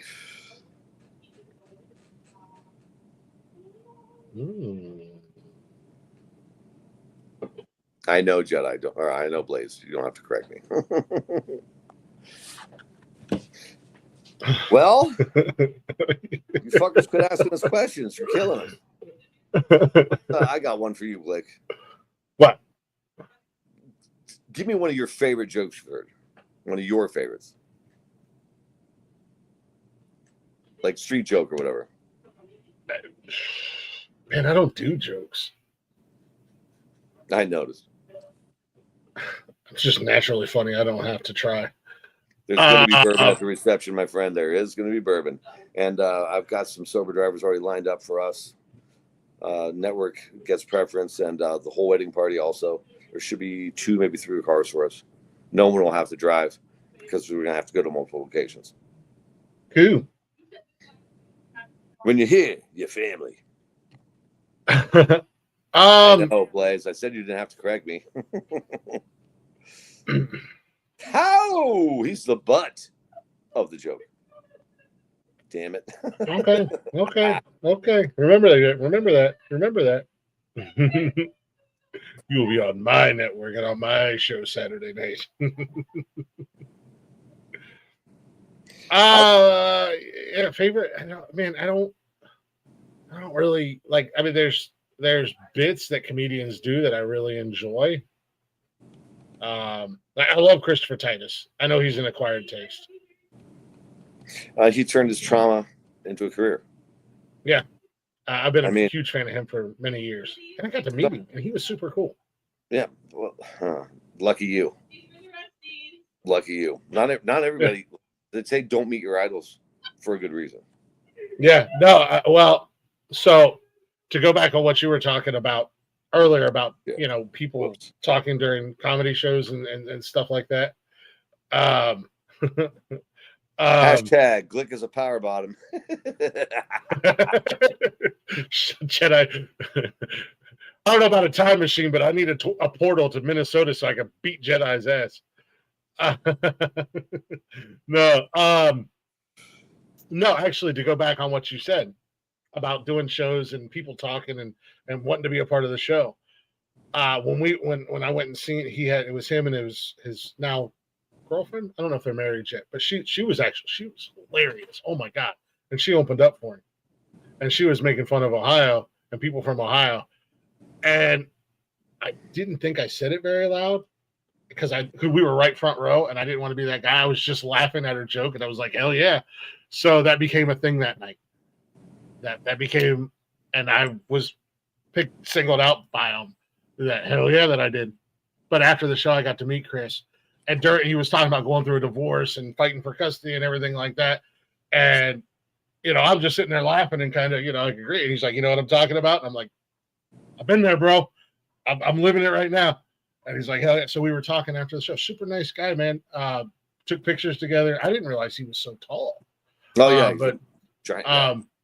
when I was going to go through the line and pay so I could, like everybody else. And he's like, hey, man, hang back until I get done with everybody.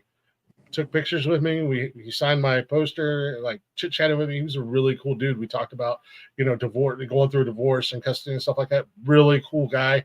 Did not expect it. And like I said, we were front row and I didn't want to be that asshole who was like, yeah, I'm part of the show. But I kind of became. You said, hell yeah. You were agreeing with something she said. And a simple exclamation like that's fine. That's different. It's when you actually try to engage to be a part of the show. That's heckling. That's heckling. That was, as far as I'm concerned, part of applause. But I do. That's one of the things about him. Why he's one of my favorite comedians is because he did turn that drama, and make a career out of it. But yeah, like I said, I don't really have favorite jokes, man. I don't do the dad jokes. They annoy me. I don't care for, I don't know. There's bits like Bart Kreischer, man. I think he's hilarious. Everything he does. Outside of taking his shirt off, that's just gotten weird. But Did you see what Natasha Leggero did? huh. Bert was up before her at a show, and she came out no top on. Who says Bert's the only one that can do that shit? Blah, blah, blah. Made it part of her Nice. entrance. Yeah, true story. If reincarnation were real, what musical instrument would you prefer to come back as?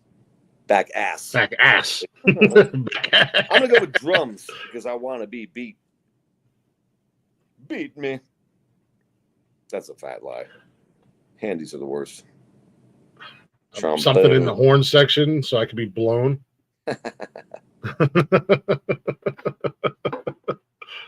Piano, I think. I find the piano to be a very powerful instrument. I love classical music. My musical taste is all over the place. I was jamming out some Vivaldi today, actually. Piano for transfer too. This is creepy. I'll be honest with you, man. I'm gonna go an electric guitar, man, because I love a good guitar riff. I love when somebody shreds. Like, man, guitars are badass. I can't remember who it was, but they said good life advice. If it feels like more than two fingers, it's probably a dick. But no, I'm not into being digited. Exit only. I think I would. Yeah, I think I would want to be a guitar because guitars are fucking, man. They just, especially being like a music fan, a guitar riff, a good guitar riff or a good solo can really make a bad song good. Who do you think is one of? I don't want to. Let's play Mount Rushmore real quick. Guitarists. Oh, I got to put Eddie up there. Absolutely, an innovator. That's the tap technique and all the stuff that he did, dude. Eddie Van Halen was a god. Absolutely, innovator. Got to put Eddie up there. I'm gonna go with Slash. You know Slash isn't real, right? You don't want South Park.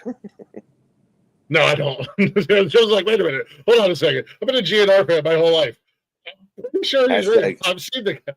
Hashtag Glick shreds his undies after Taco Bell. You're goddamn right I do. I just had Taco Bell last night. It was amazing. Yeah, Eddie Slash. I gotta put Hendrix up there. Really? Oh, I love Hendrix. I love Jim. Another innovator, but yeah, gone too soon. Left-handed. Almost everybody does. Played his guitar upside down because he was left-handed. They didn't make left-handed guitars yet. Shout out to our lefties. Ooh, yeah. We're the silent minority. It is what it is. My son's left-handed. Nice. Hell yeah. And then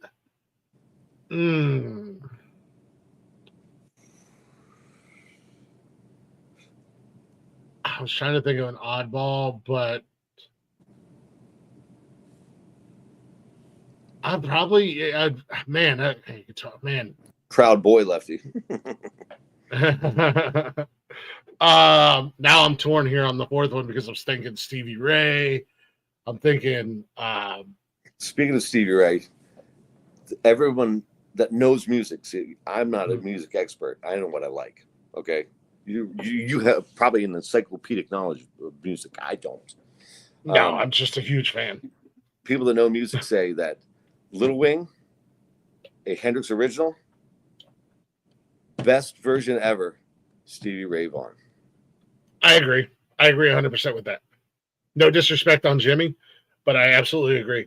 Stevie had a way of making a guitar sound kind of like man, see, now I'm thinking of guitar players. Clapton could make a guitar talk to you, bro. Like he's like Frampton, man. He could do it too. Yeah, Frampton. Yeah, Frampton could do it. With the wah wah or whatever the fuck it is. Yeah. Yeah, man. An innovator in that way. He made it electric. Yeah. Yeah, man. So can I just play by Britney's rules and just do 10? No, I'm definitely going to go Eddie, Jimmy, Slash, and man, for me, I'm gonna throw Stevie up there. I'm gonna put Stevie Ray up there. just because Stevie Ray's a bad motherfucker. That's the tough. He had a unique way. way. I wanted to do it. Yeah, he had a unique way of making the guitar sound. But honorable mentions: Frampton, got to put him up there. Clapton, even why is his name? Brad Paisley. Brad Paisley and that Australian country guy Keith Urban are amazing guitar players. Amazing guitar players. So now I'm thinking. Now I'm just like, that's my 4. That's my final answer. Do you have an honorable Stevie mention? Ray. Honorable mention? Yeah, man. I put Frampton in there, Clapton in there, and Keith Urban and Brad Paisley. I get 4 honorable mentions. It's an honorary Mount Rushmore.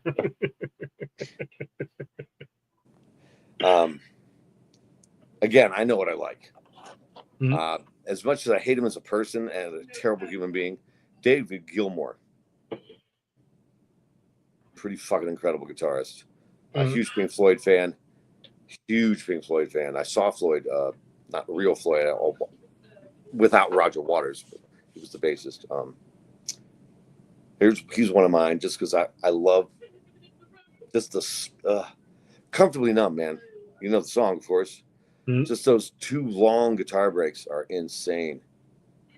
History behind that song too. Waters and Gilmour were arguing over which direction to take the song. There was 2 different versions of that solo. They used them both to settle the argument. It's a hell of a compromise. Yeah. Well, it's about one and only time they ever compromised.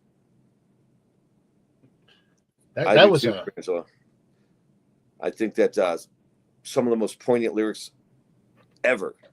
When I was a child, I caught a fleeting glimpse out of the corner of my eye. I turned to look, but it was gone. The child was grown. The dream is gone. I mean, that's fucking life. That is life. It's brilliant lyrics. They were an outstanding fucking creative force. I mean, Pink Floyd. Yeah, their music is something else. To sit down and actually, and I don't think a lot of people do this with a lot of music across the board. But you can be a music fan all day long. But do yourself a favor, and this goes out to anybody and everybody. Take one of your favorite bands, whoever they are, and I'm going to say this about Pink Floyd. Actually sit down and listen to the lyrics. Like you said, Michael, those lyrics are life. Like, this is so poignant. Poignant. Mm-hmm. It's beautiful. It's amazing. Except for the Doors. Don't waste your time doing that with the Doors. The American Poet was just a raving drunk shouting shit. those were not brilliant lyrics. Yeah, I mean, even Queen. I'm not a huge fan of Queen, but the lyrics were amazing to a lot of them songs. Mm-hmm. Nothing against Freddie Mercury. Freddie Mercury was amazing. Shout out to him. I just not a big fan. Largely considered, again, by people who know music, the greatest live performance of all time. Queen at Live Aid. I've seen videos. Obviously, I wasn't there. Seen videos and stuff like that. I could agree with that. I hear that just in general, a Queen show in general was amazing.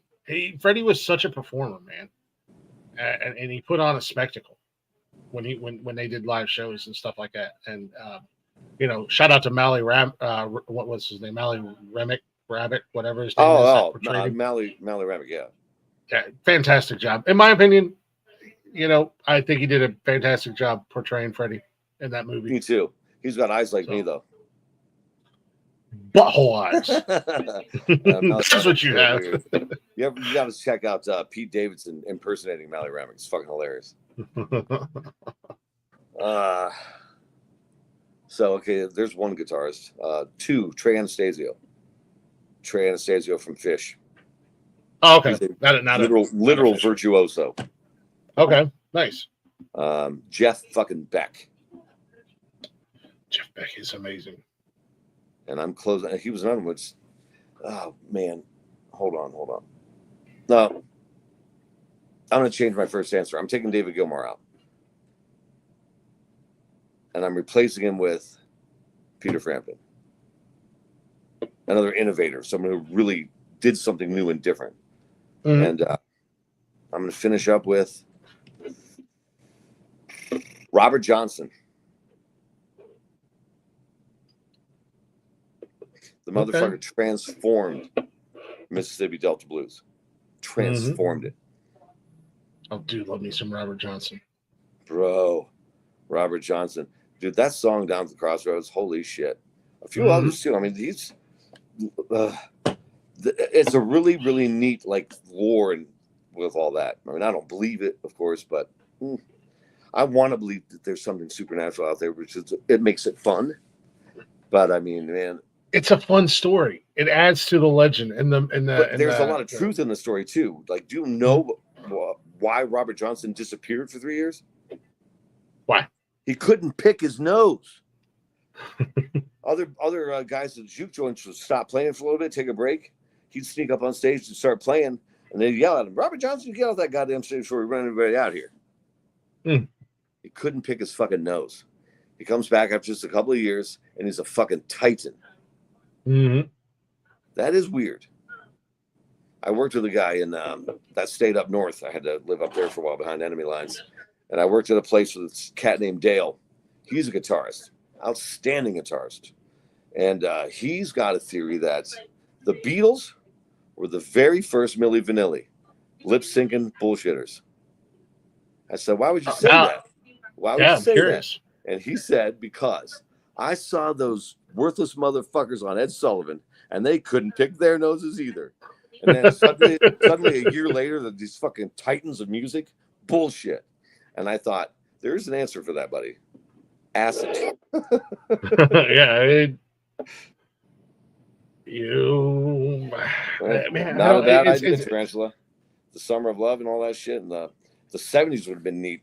I was born in the 70s, but I don't really, I mean, I remember some of them as I was a kid, but I didn't start having fun to the 80s. I mean, adult fun. I was just a wee lad in the 80s. Who was your very first live concert? Mine, the Grateful fucking Dead. Like big name? Your first live concert of a band people would know. Well, unless you're from Ohio, you probably wouldn't know these guys. But Phil Dirt and the Dozers. I grew up going to their shows. Still, are they a national act? I mean, I don't know how big they are. I think they're all dead at this point. They were all old when I was a kid, but what I'm asking, everywhere. What I'm asking was, did they tour nationally or just in Ohio? Are they a regional band or a national act? No, they definitely went outside of Ohio. Let me see if I can. There's no fucking way these guys are still. Honorable mention. Boy, so many great fucking guitarists. Joe Satriani. That was good. So you can probably tell something here. I like busy music.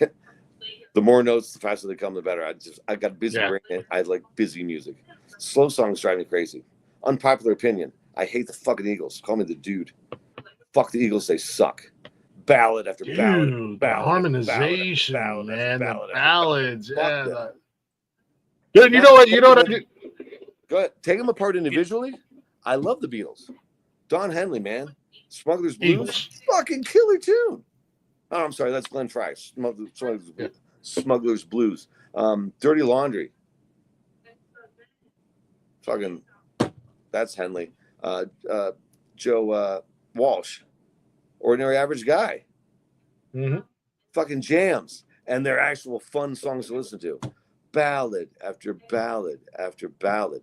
I'm not saying they don't have talent. And yeah, the harmonization was wonderful and beautiful. However, harmonization, the skill level on the instruments. Agree, Liberty, song, Dirty Laundry, killer tune. You know, the song. I mean, I'm a big Eagles fan. I love the Eagles. I'm not going to crap on your opinion. I forgot, and don't ask. And I fell into this wormhole today. I was listening to REO Speedwagon. Oh God. One of their songs came on the radio that I was like, now I want to just listen to REO. I forgot that they made some pretty hard fucking songs. I'm not a fan of Stevie Nicks personally, but REO Speedwagon does have some killer jams. Edge of 17. Tusk. Did you ever hear the Tusk they did with the USC version of Marching Man? You're thinking of Fleetwood Mac, not REO Speedwagon. Oh, fuck. They're all the same. REO Speedwagon. You can go your own way, right? That's REO Speedwagon. Yeah. Yeah. No, that's Fleetwood Mac. Well, all right, give me an REO Speedwagon. REO Speedwagon was like Take It on the Run. I heard it from a friend. Okay. I like them. Yeah, I like them. Ooh, watch your mouth about Stevie Nicks. No. Watch your fucking mouth.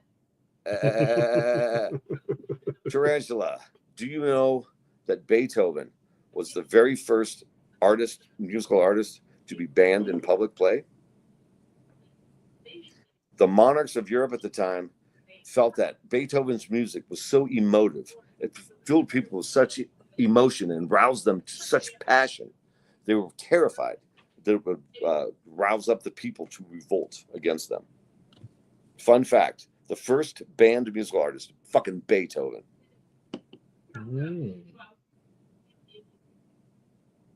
Ray Charles. Yeah. I think he's laughing at me for being an idiot. Good job, Trent. Oh, dude, Ray Charles is awesome. Stevie Wonder. Stevie Wonder, my favorite of the two, by far. I throw Beethoven in there just because. Stevie Wonder is a musical motherfucking genius. Mm-hmm. I love all sorts of genres. I'm all over the place with my music. I'm eclectic as fuck. As far as country music, though, goes, I don't care for most modern country. It's more pop music now. I like classical country more, like the old, like George Strait and Tim McGraw. Like, he'd be the most modern guy, probably. Not a huge fan of Brooks. Oh, easy now. I like Aaron Lewis Stain better. I do like the new kind of resurgence, I guess you could say, or maybe it's just an entire new thing because I don't really remember it a lot growing up or even back in the day. I'm loving this combination, and a lot of artists that I've had on Tuesday nights, they do this combination of rock and country, and it's great. I love it. Speaking of pianists, first and foremost, I just want to say fuck you, Billy Joel. Thank you. Fuck Billy Joel. Billy Joel. Dude, you and your bullshit. Piano Man. What a scumbag. He writes a song sucking his own dick. Fuck that cunt.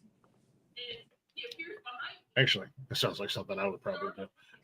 But yours would be better because it would be not true and funny. Cody Jinks, not sure, buddy. I don't know who that is. I do like Cody Jinks. Cody Jinks has got a great voice on him. Does some pretty good music. He was a songwriter. A lot of people. Cody Jinks was a songwriter. He wrote a lot of big hits for a lot of people. And like a lot of songwriters, you guys don't realize a lot of these artists that are huge were songwriters and wrote some massive hits. And then one day they're like, "Why am I letting somebody else do my shit? I can do it." And well, sometimes that's how they get to do their own shit. Mm-hmm. They get ins like that, helping people out. Yeah, he did Liberty. I learned that about him as I become a fan of him and whatnot. But yeah, I like that infusion of country rock. It's fun. It's kind of two of my favorite genres of music combined together. So I'm like, hell yeah, let's go. Country's another one for me. It's tough for me to like a lot of country because most of the popular country songs are too slow for me. So I like it busy.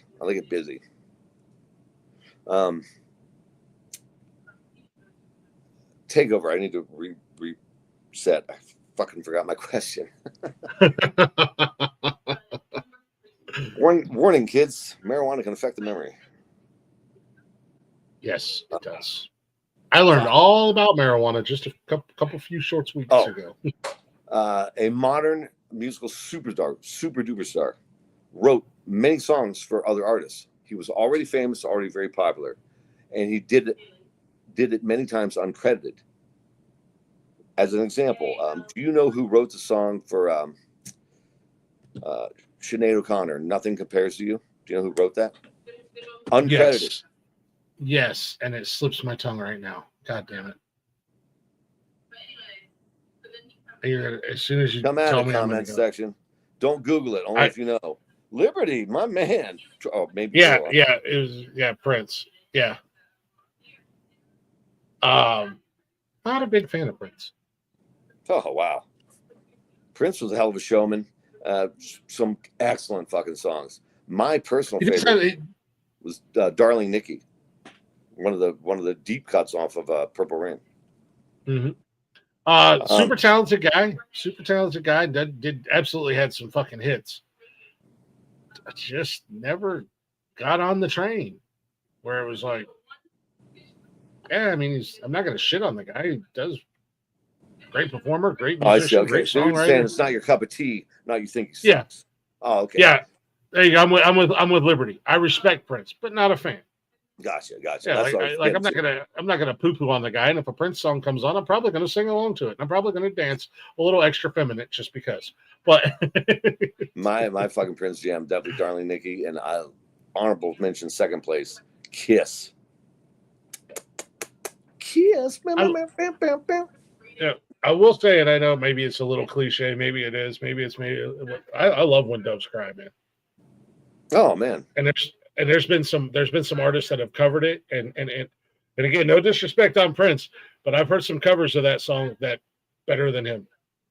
Well, again, it's all about preference. Oh, good point.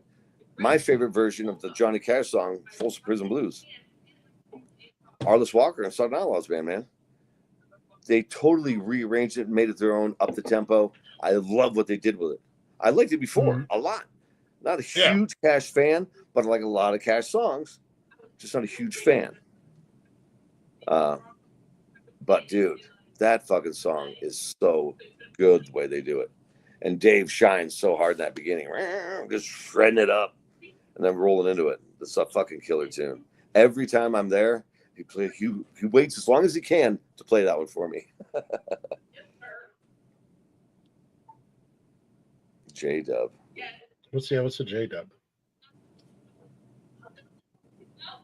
JW. Oh, Jehovah's Witness.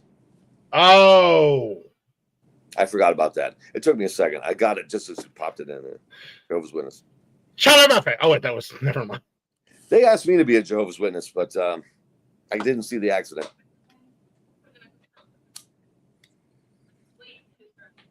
I shouldn't laugh at that. That was terrible.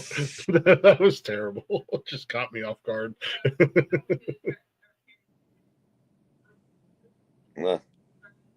Music to soothe the savage beast. Nothing much more beastly than a fucking 1-year-old. Try a 20-year-old daughter. I did. That for some reason is sitting in the dark in the living room talking on her phone very loudly. I told you before, I had 2 kids. What happened to them? They're adults. Do you have any advice on how I can get rid of mine? I like them much more now. Oh, dude. I will never again. I had 2 kids, figured out what was causing it, got that shit fixed. I can paint the fucking town now. Took me 3 tries, and I still haven't fixed the problem. I know how it happens now, but I haven't solved the stopping it yet. Well, it's a simple surgery. 2 or 3 days on the couch with some frozen peas on your sack, and you're fine. Yeah, that's what I said. I think it's about high time. Yeah, words are hard. High times. Yeah. That I go ahead and get the old snipperooski. Should. It's easy. I don't want to be having no babies at my age. Only babies I want now are grandbabies, and I don't even want. And as far as my kids go, that better be a hot minute before I have grandbabies. Let's see. I was 44 when I broke up with the last chick I dated that had a kid of her own. And at that point, I decided no more children ever again, because they leave, and I miss the kids so much. It's painful. It's like I don't care about you. You're leaving for a reason, but man, you fall in love with the kid too. It's like part of your family. Oh yeah. And I couldn't take that pain anymore. Now, if I inherit grandbabies, if they come with a package, then I'm all happy about that. But my kids better not be having any grandbaby. I better not be having any grandbabies for my kids anytime soon. Me too. I'm already feeling old enough. I'm good. It's not even about feeling old. It's just, well, first and foremost, I have a 12-year-old and a 16-year-old. So there's obvious reasons why it shouldn't happen there. Being raised by a 14-year-old. She's not ready to have no damn kids right now. I wasn't ready, and I was 27. I was 20, almost 24. I was 20. Oh yeah, I was almost 24 when she was born, and I was like, "Fuck, do I do with this thing? It screams, it pukes, it shits all over the fucking place."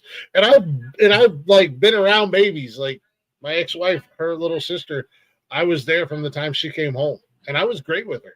You know, I you know, shit, I still love her today. She makes me feel old as fuck though, but like I was there. I did the bottle feeding and the rocking and all that stuff. But yeah, man, when you have one of your own that you can't give back, when you've tried everything that you do and you don't know what else to do, and you're wits it, it's just like, what do I do with this fucking thing? Like, I don't know. I was spoiled. Break it. Yeah, I was spoiled. My daughter came first. Her name's Sierra. She's 25 years old now. She was. People will say, "Oh, I had the perfect baby." I did have the perfect baby. No worries. Yeah. I did have the perfect baby. She didn't cry hardly at all. 10 maybe times. It was only when she was sick. Followed rules. You give her a set of rules, she's going to follow them. She was just like that. Loves to learn. Truly a perfect kid. Now, after we got divorced, she started to get a little fucked up. But my son, oh shit, man. He was born with colic. And for the first about 9 to 10 months he was alive, if he wasn't sleeping or eating, he screamed nonstop. Nothing you could do. I mean, nothing you could do. That's trying. I mean, that's unconditional love. So I'm telling you, I wanted to shake him like a British au pair, but you can't. You can't. You can't do that. No, I tell you what.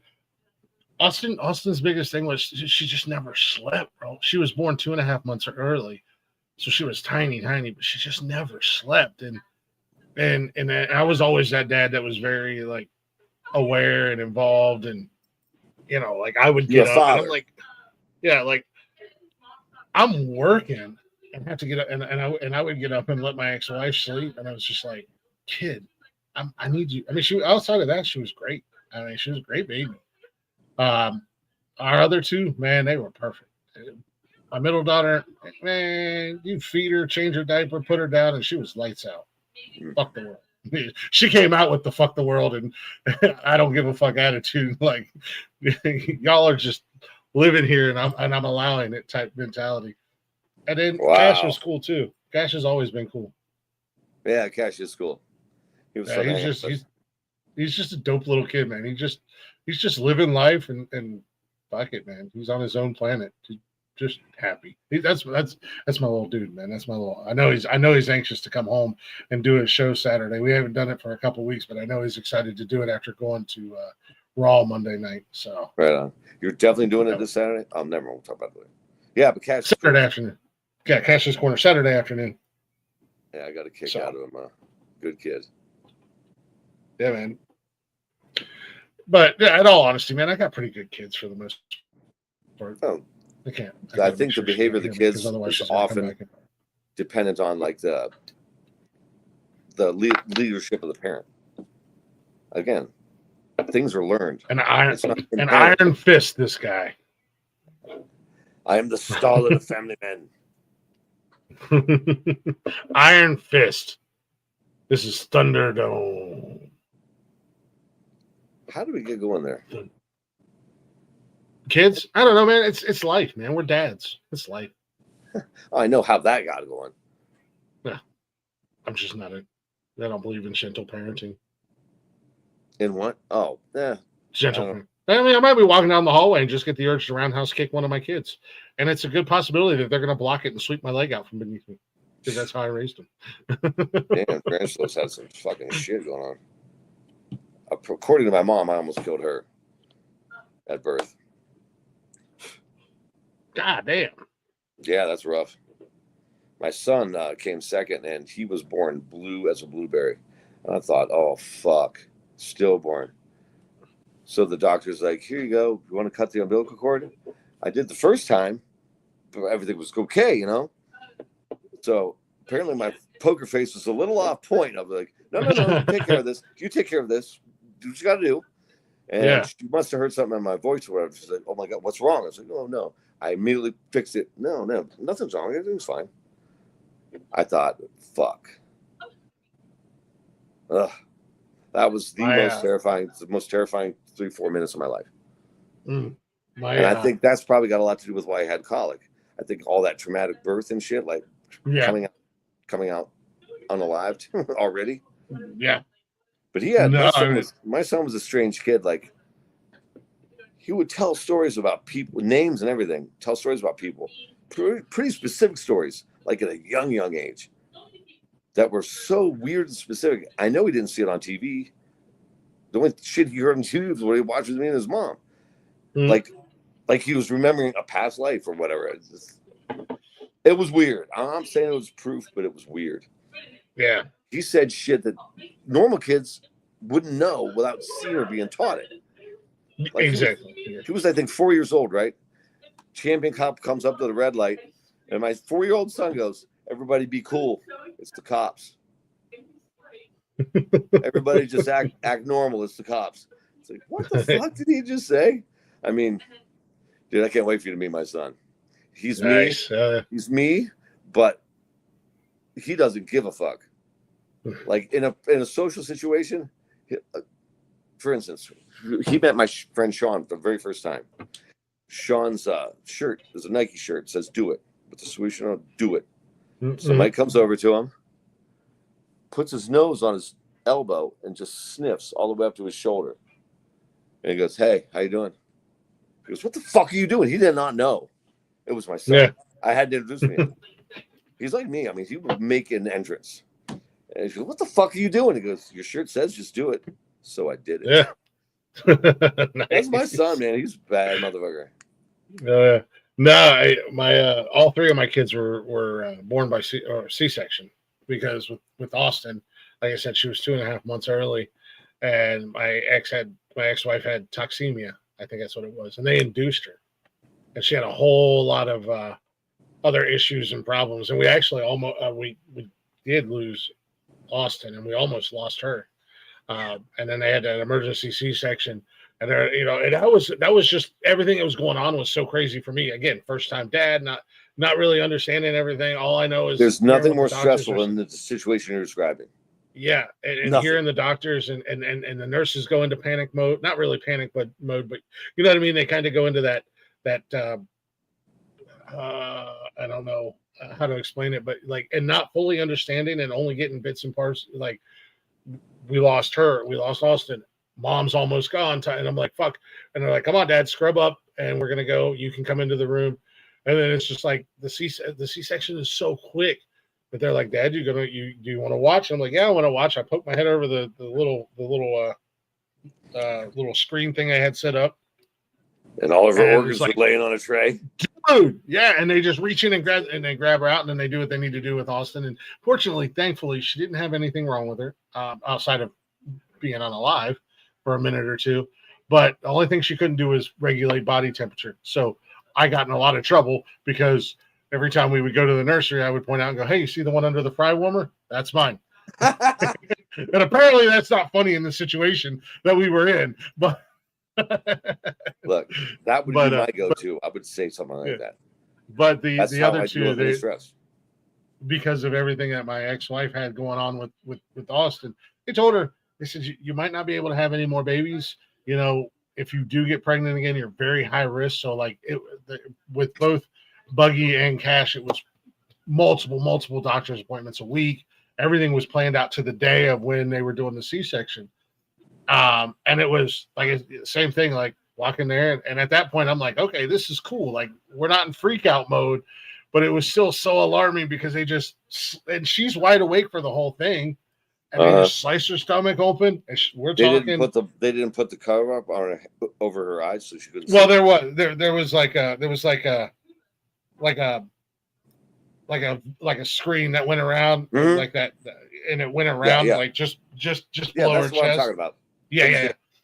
But I could look at that, like I could watch, and it was still all three times. Not supposed to. All three times it was so crazy because the doctor is just like literally just slices her open and just starts moving the organs around and just pulls the baby out. And I'm like, how do you know those are in the right spot? Because that's my curious brain is you've got organs laying on a on her lap, bro. How do you know they're going back to the right spot? 8 years of medical school, dumbass. That's how. Yeah, it's insane, man. Seeing that shit is nuts and crazy. And 3 times, and even the 3rd time, I was still just as amazed. And the nurse was like, "You okay, Dad? You gonna pass out? You gonna?" I'm like, "I'm cool. I mean, as long as I don't have to look like any slime or mucus or pus or anything like that, I'm cool with the blood and all that." And then they're like, "Well, if you feel like you're gonna faint, let us know. Step back. You know, we don't want you to fall and crack your head open." I'm like, "That's pretty hard." You call me a pussy? Yeah. Smack the nurse in the mouth. I ain't no bitch. Yeah, it's nuts. I'm glad it worked out for you, man. Crazy, man. That would be. I don't know what I would be or where I would be right now if Michael had not come out of it. Dude, I tell you what, that and you probably felt the same way, man. That was probably the most scared I've ever been in my entire life. You can't explain it. Like all that excitement and joy and everything, it just, dude, it literally just went out the window, and it was just straight fear and terror. Like, oh my God, what's going to happen in the next 2 minutes? Like, am I going to lose my daughter? Am I going to lose my girlfriend? Your at the world? time? Are you about to lose your entire world? Yeah, I'm about to lose everything, dude. It was so scary. But then and now it's like, looking back on it, it's still scary to think about. It's still scary to talk about. But now it's like everything worked out, and now she just annoys the hell out of me. What they do, kids, the gift that keeps on taking. And I gotta say, man, I know. Like, shout out to you women, because you've got vaginas, and we love them. We do love them. This is true. But the shit you guys go through, man, whether it's carrying the baby, a vaginal birth, C-section, whatever it is, man alive. It's a wild story, man. I'm glad it worked out for you. Yeah. I don't know where I'd be if that hadn't worked out. Right. Yeah. Transfer. Like I said, still here. I'm going to make a suggestion. Write a fucking book. Write a book. Get off your phone. I'm looking something up. I was using a microphone app to see your wee-wee.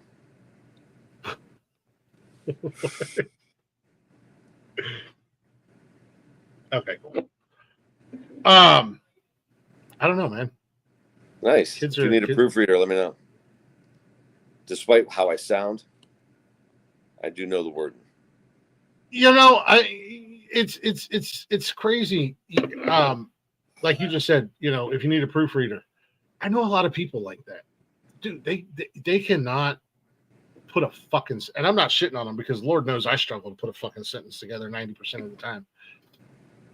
But you give them like something to proofread, fucking spot on. Like, you can't fucking write yourself. How do you go to correct somebody else? Writing and spelling are two different things. No, I'm talking about forming a whole ass sentence with spelling, writing, punctuations, the whole 9 yards. But like proofreading, mostly it's just a spot, like spelling errors, mostly simple syntax, things like that, grammar. But if they can't do it, how are they able to see it in someone else? Yeah. That doesn't even make sense to me. Mm-hmm. That's like people who can't read a lick of music. And tell your sister to get a hold of me if she has questions. I'm always happy to mentor a new comedian. Nobody helped me, so I'm all about helping everybody else. I've done everything. I'm curious to see. Speaking of that, I'm curious to see where Blaze and Brittany may go if they decide to venture up onto this thing. Brittany's done it.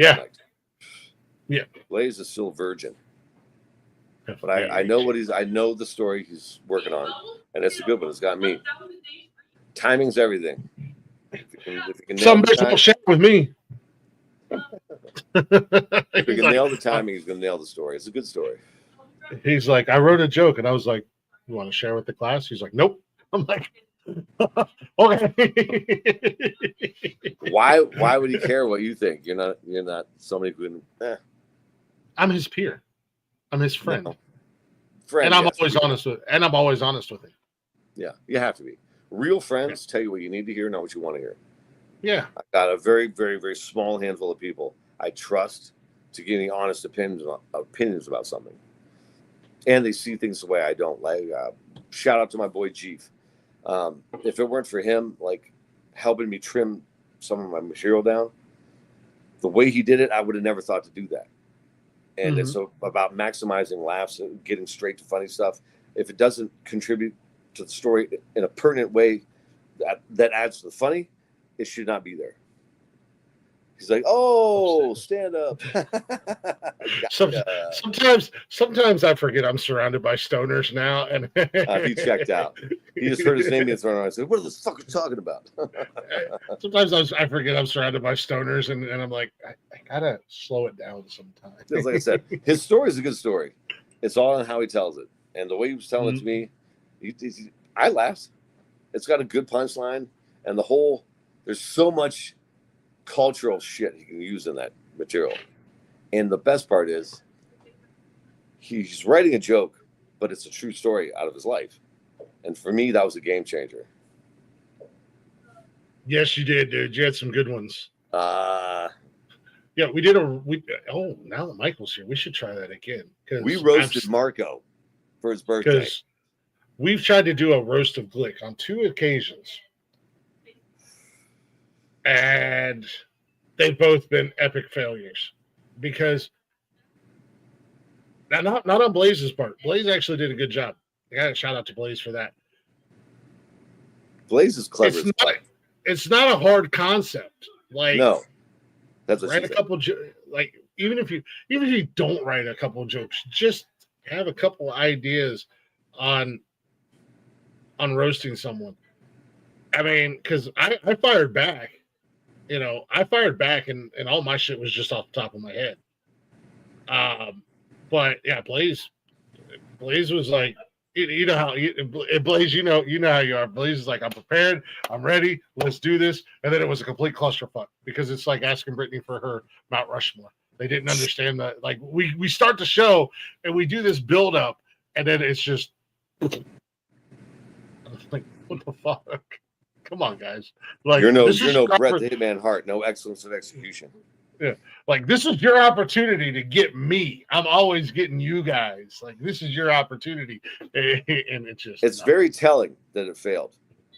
Because a roast, like at a roast, the people invited are generally very close friends to the roastee.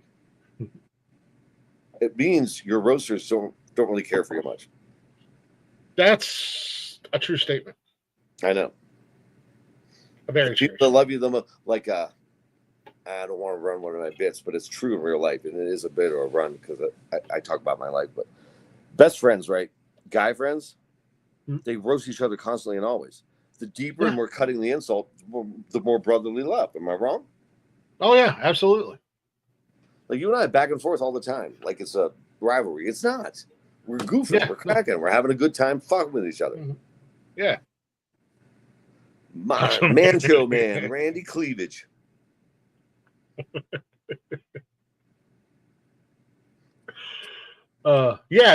Exactly.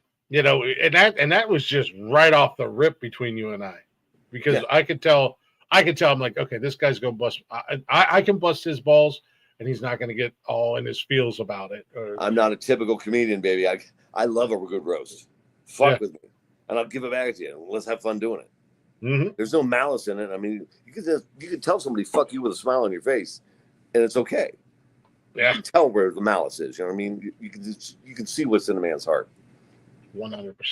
100%. Macho. Let's do this. This is going to happen. It's not let's do this. This will happen. New Year's Eve, we're gonna roast Glick live and do a whole show. That'll be the capper of the show. I'll bring some of my comedy friends out. We'll do a live, in-person live. Sell tickets. Come on in and see it. We'll do a comedy show followed by the roast of Glick. It'll be about 2.5 hours long. and then we'll close out with dancing and shit with a DJ. That's on a New Year's Eve's on a Wednesday. Doesn't matter. You won't have to work. Well, if you have to work Thursday, it's the thing. It is what it is. I don't think I have to work Thursday, but I could take Wednesday off and I'll take Friday off. We'll make a fucking long weekend out of it. You know who's a great roaster? Arliss. That fucker is a comedian himself. And you've seen him live, Mr. I got to MC for me. Arliss, if you got your ears on, will you let this guy MC a goddamn show? For the love of God, just make a show that is around his schedule so he can just show up whenever he pleases and MC a show. I should have already MC'd for him 3 times. I should have. Yes. Problem is, I cannot be anywhere on time. And you know who had no business MCing a show for them? It was this guy right here. No. I'm like, you interviewed them for 5 fucking hours. You have rapport. That's why he wanted you to do it. I've interviewed. A, it's a respect move. B, it's he knows he can put the mic in your hands and count on you. No, I was truly honored. That's professional respect. That was such an amazing. Yeah, that was such a. Now I know why people get up on stage, man, in front of a live crowd. Dude, it's a drug, man. I'm like, I want to do this again. And then the other side of my brain goes, no, you don't, because you don't like speaking in front of people, dumbass. And the other brain's like, this is fun. Let's do it all the time. You speak in front of people 4 days a week. Yeah, but I don't have to look at them. I just have to look at you people. But you people. But you know they're out there. I know they're out there. No, trust me. I can get in front of a camera and I've had this happen where I've had thousands of people watching me and I'm not fazed a bit. But if I was sitting in a room with 1,000 people watching me, there would be some nerves. There would be some serious until I got up there and once the words just started coming out of my mouth. So, but even then I'd be like, still don't know what the fuck I'm doing. You know, like the only performance gigs I'm ever nervous for ever now, wedding DJ gigs. Because one dumb mistake, fuck up somehow, I can ruin their day. And that worries me. Because I disappointed them and they hired me to be there. But on stage, I'm never, ever nervous at all. Ever. I was nervous my first 2, maybe 3 times, but only lightweight nervous. Because I was brand new green. Yeah. But I knew I wanted to do it. And I was always a class clown. I like to meet people. I like to talk to people. But I was in a weird space when I first started comedy. And it's one of the reasons I was able to kind of just get out of the funk I was in. Right now, I was suicidal, downright suicidal. Damn.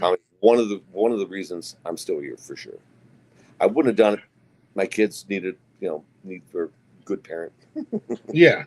No, that's kind of how I was. Like I'd been doing this streaming thing for a few years, live streaming on another platform. And when I went down to Tampa and all the friends that I have down there that do podcasting and whatnot, and they're like, dude, you're coming down. We can have you on all of our shows. The first show I went on, I completely froze. I completely froze. They're like, dude, you do live streams every Saturday night, man. Why are you freezing up? I'm like, I don't know. I'm nervous. Thankfully, it was a nothing podcast that the host just thinks he's more important than what he actually is, and rides the fame of other people to get views and likes and stuff. But then the next night, it was go time. Put that mic in front of me, man. And my buddy, shout out to Kevin Hawley. I know you listen from time to time, and I know you listen to the replays, buddy. Love you, man. Dude, he put that mic in front of me, and he was like, just do it, man. Just be yourself. And dude, we went full bore, and it was so much fun. And then we did all the other shows the rest of the week, man, and I had so much fun doing them. But it was just that initial, and we were in a studio. Nothing to be ashamed of. Yeah, we were in a studio, and they went live on Facebook, but we were in a studio with microphones, like an actual setup, and I froze. And we went on break, and the guys were great, man. The guys were like, look, dude, calm down. You do this every week. It's nothing different. Came back in, made it through that show, but then the next night, man, it was game on. And Kevin and my buddy Kevin and Stan, who both hosted shows, they're like, there he is. Like we're in the studio, we have some guests there, and there's like, there he is. There's the Glick we told you about. Get ready because it's going to be a ride. So, I'm sure the comments gang can back me up on this. You've got it, whatever it is. You've got it. You got that. I don't know what it is. You're likable. You're easy to get along with. You have a way about you that people are attracted to. The right people, hopefully. You got a magnetic personality. Sue says the same shit about me. She's like, people want to be around you. You make people want to be around you because you're so fun, you're so outgoing, you're so easygoing. I have a problem with compliments. Like after shows and stuff, like even last night, Tarantula would say, "You guys are great." That makes me feel icky because I'm not great. Yeah, I'm not great, and it bothers me. I appreciate it. Don't get me wrong, I appreciate it, but exactly right, Tarantula. I know I'm not great. I have flirted with greatness. I've done things that, for my time in comedy, I've done more than most anybody ever has. Most anybody. In the state of Ohio, there's 2, maybe 3 comedians currently that have done more than me. Yet I'm still a level 0 nobody. I've been trying to get a representative for 3 years now. No one will touch me as a representative. I can't get a booking agent. I do it all. When I say by myself, that's unfair. Like I said, Chief helped me trim my material up. I don't let people write for me, period. But Chief gives me some ideas simply because he's known me pretty much my whole life. We're really, really close. We're family. And he just reminds me of stories of shit I did, we did. And that's what I do. Like I said last night, I don't tell jokes. I just tell stories from my life. The thing, I don't want to become LeBron James. And if this incites an argument, I don't care. LeBron James believes in how great everybody says he is. And because of that, buying into his own hype, he doesn't produce what he could. I get he's getting up in years. But man, Michael Jordan worked every minute on the court, and he wanted to be on the court every minute. He didn't take 2 weeks off leading into playoffs and shit like that. That just grosses me out. Plus, he got his ass kicked a lot more than these guys do today. I mean, that league is no comparison to an old league. And I know it's apples and oranges again, but still, if I ever buy into the fact that I'm great, it's going to make me work less. I never want to lose that drive. I love it so much, and it brings me so much fulfillment in my life. I was dead serious when I said that last night. I've had really good paying jobs, but I hated every second there. I wanted to blow my fucking brains out. And it was killing me, literally killing me to be there. Brother, here's a true story. Leading into comedy, I just told you this one last night. I was throwing up blood, gouts of blood from stress. Damn. Gouts of blood. 3 to 4 times every fucking week. Every week. Between 2 and 3 years. First time on stage. Never for once after that throw up blood. That's a true story. Never once. And it's because that outlet was so good for me. And so, man, I found my purpose in life that day. And I'm not shitting. I'm not saying this to be cool or make it seem more glamorous. I literally found my life's calling, the meaning of me being here that day. And I'm never walking away from it. And I'm so disappointed that I almost did last year. I almost sold all my shit and just walked away from all of it. I had a rough year last year. I almost died and shit. It was bad. Oh, Jesus. I'm as positive as I can be. Yeah, no, I don't believe in going to doctors, Tarantula. I'm sorry. Go ahead, dude. I don't believe in going to doctors. I'm with you there. No, man. Same shit I say. Hold on. You said same shit I say. If I go to a doctor, I might find out just how broken the machine is. As long as I don't know, we're hitting on all cylinders, baby. I will say it. I'll just suggest you guys go back and listen to the replays because I've always said as long as I don't go to the doctor, there's nothing wrong. Yeah, man, I've been saying that shit for years. That's what I'm saying. You and I are such birds of a feather in so many ways. But at the same time, unique enough that we won't hate each other. Yeah, exactly. But no, what you were saying about finding that I found that with streaming. I was in such a dark place and I was nervous to do it, but I needed an outlet. I needed something because I was in such a bad way mentally and everything else that I just turned my phone on one day and downloaded an app. It was a brand new app, Periscope. And I was like, yeah, I'll give this a try. Maybe I'll get a couple people that'll come in there. And, that was well over a decade ago. And now I've got some friends that I've made from doing that I'm still friends with to this day. But it's like, this is what I want to do, man. This is my happy spot. And then finally getting some negative forces out of my life that when I would talk about wanting to do a podcast, because I always wanted to be in radio and I had the opportunity, but I was told I was stupid and that it was a dumb idea because I had a family to take care of and that I would never be successful. And I bought into all that. Yeah. So don't you love that? I got rid of those negative forces and I was already doing the streaming and I loved it. And I was like, fuck it. I'm going to do this podcast thing. I can't tell people don't talk about it, be about it when I'm sitting here talking about starting a podcast for fucking years and I'm not doing it. Talk the talk, walk the walk, talk. Yep. And now, like I said, with the streaming and this, dude, this is what I love to do. And I would love to one day make money at it to where I could walk away from working for the man. I have to read people. It's what I do. I have to read people to succeed.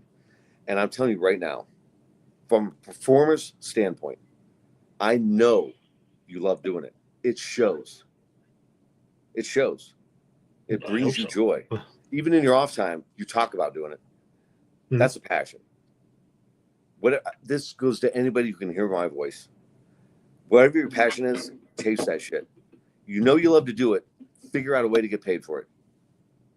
Hell yeah. And that. If you miss it, do it. I don't know your situation. I've been telling you that. I've been done telling you that. If you miss it, do it. If you're not doing it, you don't miss it enough. I want this. I want that. People that say, "Oh, well, I've been wanting to go to that church for 5 years now." No, you haven't. If you wanted to, you would have. It's that simple. Life is choices. You only get so many days. Use them. Say what you do and do what you say. Absolutely right. Be impeccable with your word. One of the 4 agreements. Another suggestion to anybody: read the 4 agreements or listen to it. It's an amazing fucking book. Simple, and it's I tell this to everybody. I hate it when a motherfucker will say, "I read this book and it changed my life." Bullshit. I read that fucking book on a one-way flight from Denver to Chicago, and it changed my fucking life. Damn. Read the 4 agreements for real. Read it. Can I find it on audio?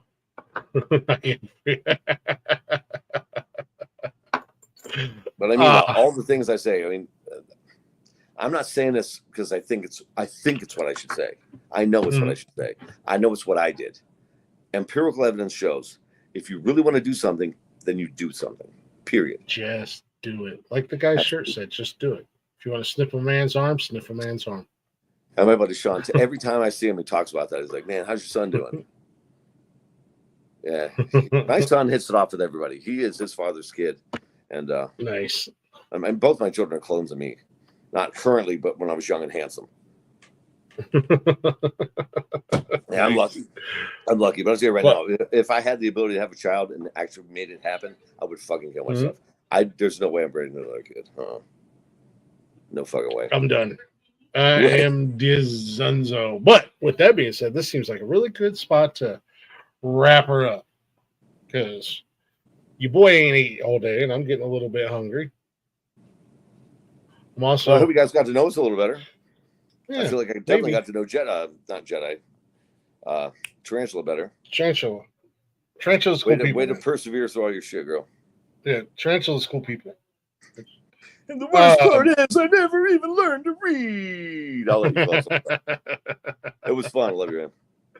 Hey, man, love you right back, brother. I've had a great time. Finally getting to sit down and hang out with you. We definitely got to do this more often. Maybe prepare something in the. If you prepare too much, there's no magic. This was magic, man. He had magic tonight. Just a little, yeah. No, I agree. This was cool. This was something I've been looking forward to since you kind of became a part of the family, part of the network, and I didn't kind of do it. I'm all in. Fuck you. Yeah, you have to force me out. And Tarantula, if it's not fun, you're not doing it right. Yeah.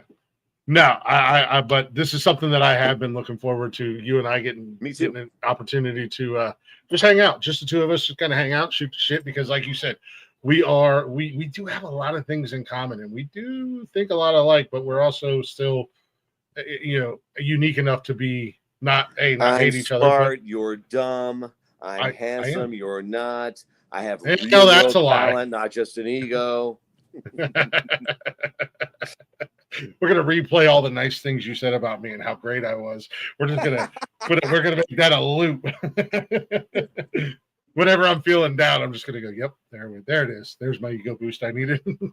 I need this, man. Thanks to everybody, the watchers, listeners, the network. You guys make my day. I love having you on board here with us, man. And like I said, this is definitely something that I've looked forward to doing and looking forward to doing more. See that, Brittany? That's how you do it. You make a heart, not crib hands. Gang, gang. But guys, there's still lots of great programming coming up this week. Wow, I sound real professional right now. Tune in for the rest of the week. No, we do have some other. We do have some other great shows coming up. I think tomorrow is an off night. I think it's a quiet night tomorrow. But Friday night, this guy beside me and Blaze and this guy going to be doing some trivia. And I think we got Tony. Tony D will be swinging through. And I don't know who else will be on the trivia with us, but we're doing Schools Out for trivia this month. So I'll be continuing as we talked about Genghis Khan earlier, my Genghis Khan-like tendencies and dominating the. I'll be nice. I'll give you guys a little. I'll throw you a bone. I'll give you a competition. You never beat me by more points than I beat you. Let's put it that way. That's not domination. I mean, we could go back and check the scores, and we could look at the year tally. Blaze is fudging the numbers for you. He's bullshitting me, man. And let's not forget about the greatest comeback of all time last month. I'm just saying, I was really down and out. But yeah, this Friday night, Nonsense and Chill trivia night. Blaze is going to be there. Mike's going to be there, and a bunch of guests as always. Saturday, tune in Saturday afternoon. Cash and I are going to be back with Cash's Corner. We got a little Money in the Bank recap, what's been going on since Money in the Bank. Obviously, we're going to talk about Monday night because we just went to Raw. And Saturday, we've got Night of Champions. So we'll be talking that as well. And then Saturday night. Read it out loud. Read it out loud. I don't understand what he's writing there. Those are all this language. I don't speak no habla inglés. Look, you can pretend like you're in charge. I'm the power behind the scenes. I'm the Palpatine. You know what? When it all goes to hell in a handbasket, I'm going to point it. I'm going to go, that guy and that guy said they're in charge. I don't know what I'm doing here. So you can go and decide between them. But yeah, Saturday night, the craziness, the shenanigans, and the fuckery is back. As you guys know, Nonsensical Nonsense, Open Door Challenge. We dropped that link. If you're brave enough, you come and hang out with us. We're actually a pretty good group of people, and we're a lot of fun. Damn right. Just be careful. And then Sunday, it's the holy day. So I'm hungover and sleeping until noon. So don't count on me for anything. Stay, be careful out there. Hey, I always say this: be careful, or name it after me. Yeah, exactly. And then we start all over again on Monday. And I think Monday's a quiet night too. I don't know what is going on Tuesday night as of right now. I've put some feelers out there and sent some messages out. Hopefully I can hear back from somebody. Hopefully we can line up some guests. If not, I don't know. I'll figure something out. That guy I turned you on to. I can't get back with it. I don't know what's going on. Maybe we're I know. I'm gonna reach out. I'm gonna reach out to some people that I've talked to in the past that we could never lock anything in, and see if we can get something locked in, as well as some other people. But Glick's House of Music, we'll figure something out. But no, thank you guys for hanging out. Thank you guys for watching. Michael, man, been fun hanging out with you. A little one-on-one. No shit. But those people were with us, but you know, more drinking. Another beer. Another beer. Hey, you're heading to Oregon on Monday. I wish I was going to Oregon on Monday. I have reasons to go to Oregon. Yeah, you love the Oregon, don't you? No, I do. Power bottom. Yeah, Thanks, power everybody. bottom. Thank you guys for watching. Thank you guys for hanging out. Follow, like, share, subscribe. Tell your granny about us because 9 out of 10 grannies approve. And as always, be good. Or be good at it.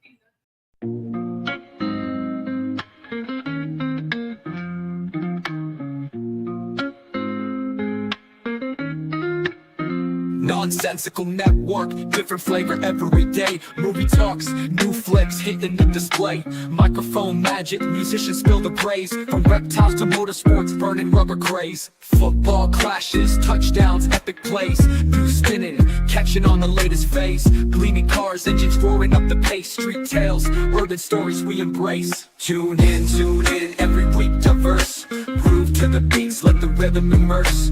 Lyrics flowing, ciphers full of verse. Nonsensical network, feel the universe. Interviews buzzing, stars in the circuit. Worlds of tapestry, pieces we interpret. Hip-hop to rap, the flow never stagnant. Reptilian tales, nature's arrangement. Cars with muscle, engines with might. Motorsports roaring, speed in the night. Discussions heated, always a delight. Network of nonsense, but the vibe's just right. Tune in, wait for that beat. Flow so seamless, feeling so sweet. Urban grooves, rhythm from the street. Nonsensical network, always on repeat.